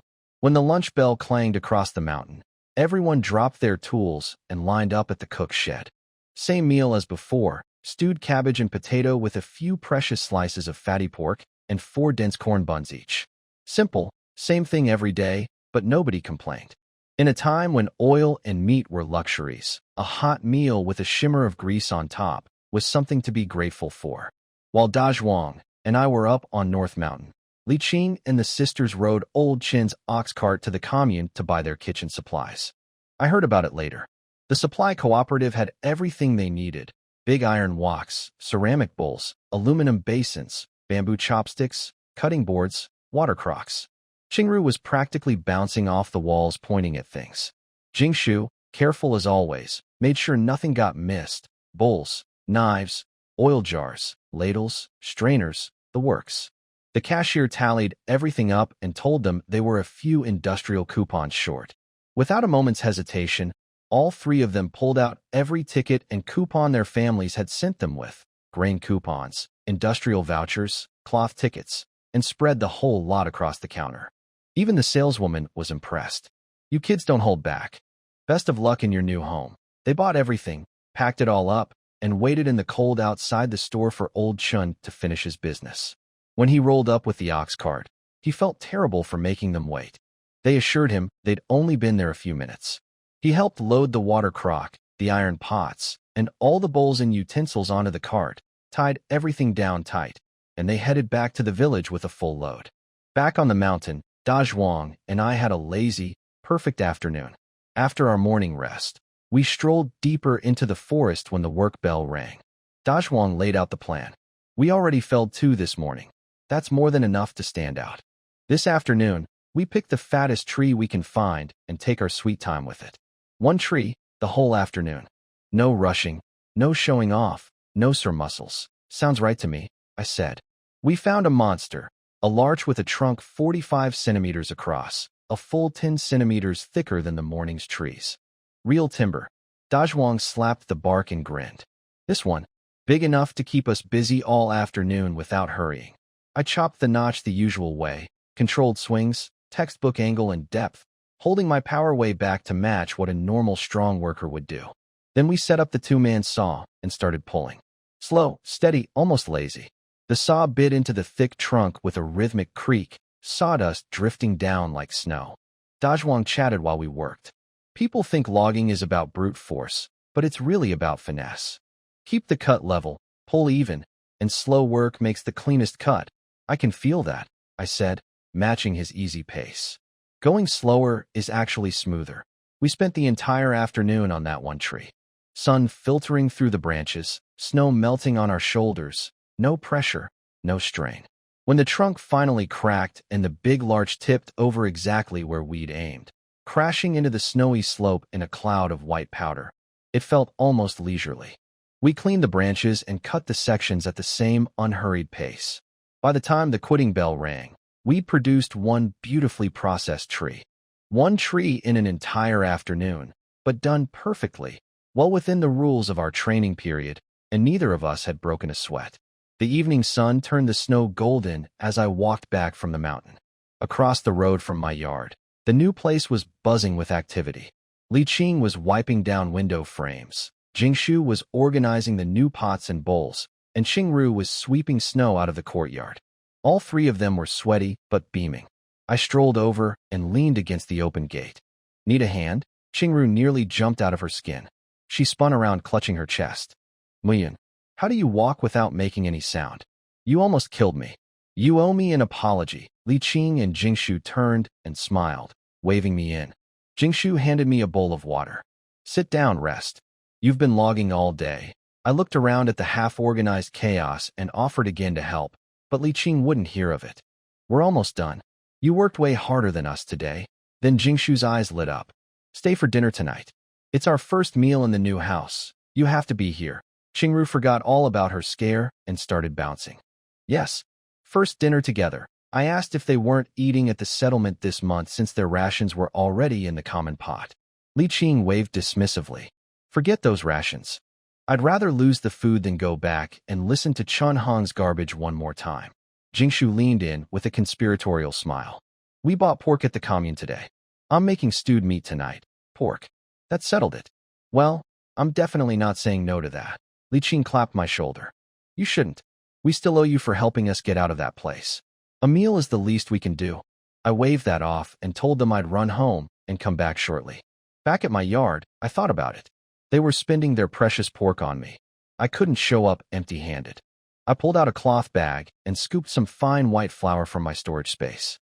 Not too much, just enough to mix with their cornmeal for some half-and-half steamed buns, which would taste a lot better than plain corn buns. I also grabbed a bottle of white liquor from my stash. When I walked back in carrying the bag and the bottle, Xingru ran over immediately. What's that? What did you bring? Some white flour, I said, handing the bag to Jingshu. Mix it with your cornmeal and steam some buns.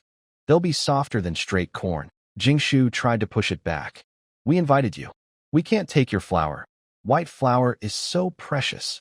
We're not strangers, I said firmly, pressing the bag into her hands. I live alone, and it'd just go to waste. Take it. Li Qing backed me up. Just accept it, Jingshu. He's already brought it. She blushed and took it gratefully, then hurried to the kitchen. She put all the pork they'd bought into the big iron wok with cabbage, glass noodles, and dried beans, and stewed the whole thing into a massive pot of meat and vegetables. The smell filled the entire courtyard. When everything was ready, we gathered around the Kong table. Steaming stewed pork, fluffy half-and-half buns, a real feast by countryside standards. Li Qing poured us each a small measure of the white liquor. He looked at me with a half-smile. 16 years old and already drinking? It's a special occasion, I said, turning the bowl in my fingers. Housewarming party. Jingshu and Xingru both set down their chopsticks and bowed to me together, voices soft and sincere. Thank you, Mia. Really. Without you, we'd still be stuck in that place. Stop thanking me, I said. It was nothing. Li Qing and I clinked bowls and took a sip. Jingshu served everyone chunks of tender pork. For a while we just ate and enjoyed the warmth. Then, quietly, the mood shifted. Jingshu set down her chopsticks and said what was on everyone's mind, her voice carrying a thread of sadness. Do you think we'll ever actually get to go home? The table went quiet the moment Jingshu said those words. Xingru's bun froze halfway to her mouth. Her eyes went red and her voice cracked. I think about going home every day. I miss my mom's cooking. I miss the dress my dad bought me. I keep telling myself it won't be long. Jingshu patted her sister's hand gently. I want to go back too. But I've heard the old villagers talk. The earliest groups of youth who came here, some of them already have families now. It might be years, maybe longer. Li Qing tightened his grip on his bowl and looked at Jingshu. However long it takes, I'll wait. As long as I'm with you, I don't care where we are. It was a sweet thing to say, but I couldn't let them float on false hope. I set down my chopsticks and spoke honestly. Don't be too optimistic. Before I left Beijing, I asked around. Hardly any of the youth who came after the first wave have gone back. Policy doesn't change on a whim, Jingshu sighed. The last flicker of hope in her eyes faded. Then we'd better prepare for the long haul. Xingru's head shot up, eyes wide with panic. How long? I really don't want to stay out here forever. There's nothing to do, nowhere to go. I decided to lighten the mood. Don't worry, Xingru. I've heard the local folks are actually pretty eager to marry educated city girls. You're smart, you're pretty. If you can't go home, you could always settle down with a nice local man. No way. She turned bright red and whipped her face away. I am not marrying some rough country guy. They're all dark and weathered and, no. We all burst out laughing. She puffed up her cheeks and stamped her foot. Stop laughing at me. Li Qing calmed her down, then turned to me with a more serious look. What about you, Mian? If we really never go back, would you marry someone here and settle down? I took a slow sip of liquor and stared out the dark window. Who can say? I'm 16. Marriage is a long way off. I'll take it one step at a time. But what if? Li Qing pressed. What if the policy never changes? I shook my head. Then I deal with it. Can't live in a dream forever. Qingru's eyes suddenly lit up. Before I knew what was happening, she blurted out. If that's how it is, then I'll marry you. Dead silence. Everyone froze. I blinked, then couldn't help laughing. You? I think I'll pass. She lunged forward, cheeks puffed. Why not? Am I not pretty? You're pretty, I admitted. She really was. Bright eyes, lively face. Then why won't you let me marry you? I looked at her and said calmly. You're older than me. Her jaw dropped. Are you serious? I haven't even complained about you being younger, and you have a problem with me being older?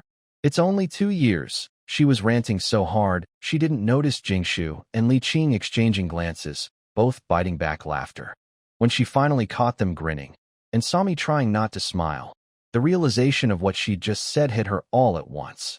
Her face went from pink to crimson in about half a second. Cheeks, ears, neck, all glowing. She stumbled backward, waving her hands. That's not. I just meant I don't want to marry a local. That's all.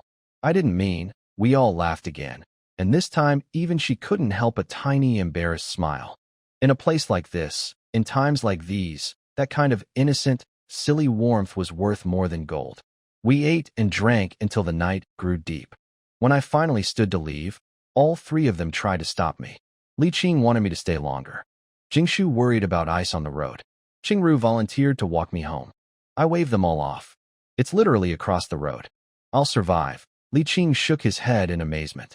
I still can't believe you're drinking. You put away about 7/10 of that bottle. I had the rest and my head spinning. You look completely sober. Jingshu pressed 2 leftover buns into my hands. In case you get hungry in the night. Just warm them on the stove. Thanks, Jingshu, I said, and waved goodbye. They stood at their gate watching until I crossed the road and disappeared into my own yard. I washed my face with warm water, blew out the lamp, and lay down on the hot Kong. The gentle haze of liquor wrapped around me, and within minutes I was asleep. The next morning, I grabbed the 2 buns Jingshu had given me the night before, washed them down with cold water, and headed to North Mountain with my axe and saw. Li Qing was back, rental business done, officially moved out of the settlement, ready to work. Dazhuang was waiting for us, smoking by a tree stump. He grinned when he saw the 3 of us together. Good, 3-man team today, he said. We can take turns resting. Then he looked at Li Qing seriously. But you've been off for days, and you were barely trained to begin with. Safety first. This morning, just watch. Miyun and I will fell a tree while you stand in the safe zone and study every single step. Don't touch a tool until I say so. Li Qing nodded eagerly. Got it. I'll watch carefully. Dazhuang and I picked a medium-sized tree. I chopped the notch, clean, precise, standard angles, while Dazhuang cleared with chips and explained every detail to Li Qing in a loud voice. See the depth? See the angle? This is what decides where the tree falls. Get it wrong by an inch and someone could die. Li Qing stood in the marked safe area, eyes glued to us, hands unconsciously mimicking the movements. We took up the 2-man saw and worked at a deliberately slow pace. Dazhuang used the time to teach technique. Pull even, don't yank. This job runs on finesse, not brute force. Going slow is actually safer and smoother. The whole morning, we felled just 1 tree. Nearby teams noticed and started whispering. Look at those 2 city kids with Dazhuang. 1 tree all morning? A snail's faster than that. Must be too soft for real work. Spoiled city types. Pure time wasting if you ask me. Dazhuang just smiled. I ignored them completely. Li Qing's face reddened a little, but Dazhuang slapped his shoulder. Forget them. We're here to learn properly, not race. Slow and solid beats fast and sloppy every time. After the lunch break, Dazhuang switched things up. This afternoon, Li Qing, you're the lead. Muyun assists. I supervise. Time to get your hands dirty for real. Li Qing's eyes lit up, equal parts excited and nervous. Really? I won't let you down. We found a good practice tree. Straight trunk. Not too thick, not too thin. Dazhuang stood back and pointed. Step 1. Pick the fall direction. Tell me what you choose. Li Qing walked a full circle around the tree, studying it carefully, then pointed south toward an open clearing. This way? No other trees, flat ground, safe. Dazhuang gave a thumbs up. Perfect choice. Li Qing took a deep breath, gripped the axe, dropped into a wide stance, and swung. His first chop landed slightly off-center. Sink your waist half an inch more, Dazhuang called out instantly. Steady your wrist. Drive the force into the center of the notch. Li Qing adjusted and kept chopping. Blow by blow, he found his rhythm. The triangular notch took shape, proper depth, proper angle. I crouched beside him clearing chips, quietly encouraging him. Take your time. No rush. Then we set up the saw, Li Qing pulling lead, me assisting. Dazhuang stayed right there, coaching every stroke. Even pressure. Match the rhythm. Don't jerk it. Sweat beaded on Li Qing's forehead. His arms started shaking. But he kept going, following instructions to the letter. I matched his pace exactly. Not pulling ahead, not dragging behind, letting him feel fully in control. It took the entire afternoon. By the time the trunk finally cracked and the tree toppled exactly where Li Qing had aimed, the quitting bell was practically ringing. He doubled over the saw handle, gasping, but his face was pure joy. Dazhuang was genuinely impressed. First time leading, and you nailed every step. Direction, notch, saw work, all solid. You're 10 times better than I was when I started. A few more days, and you'll be doing this solo. Li Qing wiped his forehead and beamed. Only because you taught me so well, and Muyun backed me up perfectly. I patted his arm. You earned it. That was all you. One tree in an entire afternoon. Slow by any measure. But Li Qing had truly learned the craft from start to finish, and that was worth more than any number of felled trees. The next morning, Li Qing showed up to work practically buzzing with energy. After yesterday's breakthrough as lead man, he was ready to prove himself again. But Dazhuang pulled him aside with a sly grin and lowered his voice. Easy there. No need to rush. We're a 3-man team now. 2 trees a day is plenty to hit our guaranteed work points. The rest of the time, we rest, we chat, we take it easy. During the training period, it doesn't matter if we fell 2 trees or 20, the pay's the same. Why kill ourselves? Li Qing's eyes went wide, then crinkled into a grin. Oh, so that's the plan. I'm in, I shrugged. Whatever you two decide. 2 trees is fine by me, and that's exactly what we did. We picked 2 medium-sized larches and worked at a leisurely pace. Li Qing took the lead, choosing the fall direction carefully, chopping the notch slowly and neatly. I crouched beside him clearing chips and handing him water. Dazhuang leaned against a trunk smoking, tossing out the occasional pointer between village gossip. We took turns resting. Nobody broke a sweat. By quitting time, we had 2 cleanly felled and processed trees. Meanwhile, the other teams had been going all out. Pairs of youth knocking down a dozen or more trees a day, earning 8 or 9 work points each. The villagers were even faster, pulling in 10 or 12 points daily. Our measly 2 trees stood out on the scorekeeper's sheet like a sore thumb. Chenhong noticed, of course. He was leaning against a snow pile with his usual crowd, and I could hear him from across the clearing. Look at those 3. 2 trees. All day. That's pathetic. Even a first-day beginner does better than that. One of his buddies chimed in. Glad they moved out of the settlement. At least we're not subsidizing their food anymore. Dazhuang snorted and blew a smoke ring. Li Qing rolled his eyes.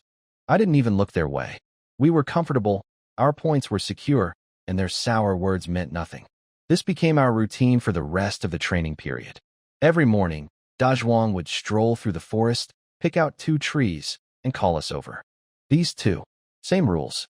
No heroics. Li Qing would take the lead. I'd assist. Dazhuang would supervise from the comfort of a tree stump, smoking and spinning stories about the village, who was trying to marry off their daughter, how Li Qing's new house was coming along, what old Wang's chickens got in the last week. We'd saw it in easy rhythm. When Li Qing's arms got tired, we'd stop for water. When Dazhuang ran out of gossip, we'd sit in the sun and eat. At lunch, other teams would tease us. Slacking again, Dazhuang. He'd just grin. Points are points. Why break my back for the same pay? Li Qing would nod through a mouthful of corn bun. Exactly. I'd keep my head down over my stew and say nothing. Every evening, our 2 neatly stacked trees looked pitiful next to everyone else's output. But the 3 of us walked home relaxed, rested, and content. No sore muscles, no exhaustion, full work points in our pockets. Let the others talk. We had it figured out. On the last day of the training period, Team Leader Lu came over to deliver the news personally. Starting tomorrow, no more guaranteed points. Your work points depend entirely on how much you produce. More trees, more points. Fewer trees, fewer points. Those points decide your monthly grain ration, so it's all on you now. I nodded. Understood. Li Qing said the same. I'll work hard. As long as I earn enough for food, I'm happy. Lu turned to Dazhuang. What's the plan for teams? Dazhuang stepped forward. Muyun and I are pairing up. We've already talked it over, and Li Qing, Dazhuang had that covered too. I set him up with Wang Zhizi from the village. Solid guy, reliable, just a little slower than the fastest workers, so nobody else wants to team with him. But he's plenty fast enough for Li Qing's purposes. Li Qing waved it off cheerfully. Fine by me. I'm not competing with anyone. Enough to eat is enough for me. Lu nodded, satisfied, and left to check on other teams. That night, I prepared for the real start. I kneaded dough and steamed a whole tray of big, fluffy buns. White flour mixed with cornmeal, dense and filling. The next morning before dawn, I stood at the stove and ate 6 of them straight, one after another. No crumbs left. Warm food in my belly, cold pushed out. Today was the first day that mattered. No more training wheels. Every tree counted. I grabbed my tools and headed to North Mountain. Dazhuang was already there, and for the first time since I'd known him, he wasn't lounging on a stump with his pipe. He was standing alert, scanning the forest, all business. The lazy, easygoing Dazhuang from the past 10 days was gone. He saw me, and his voice was sharp and focused. Today we work for real. No more slacking. Let's go, I said. We picked 2 tall larches standing side by side, both about 40 centimeters across, solid timber. Dazhuang pointed west toward the clearing. I confirmed the fall direction.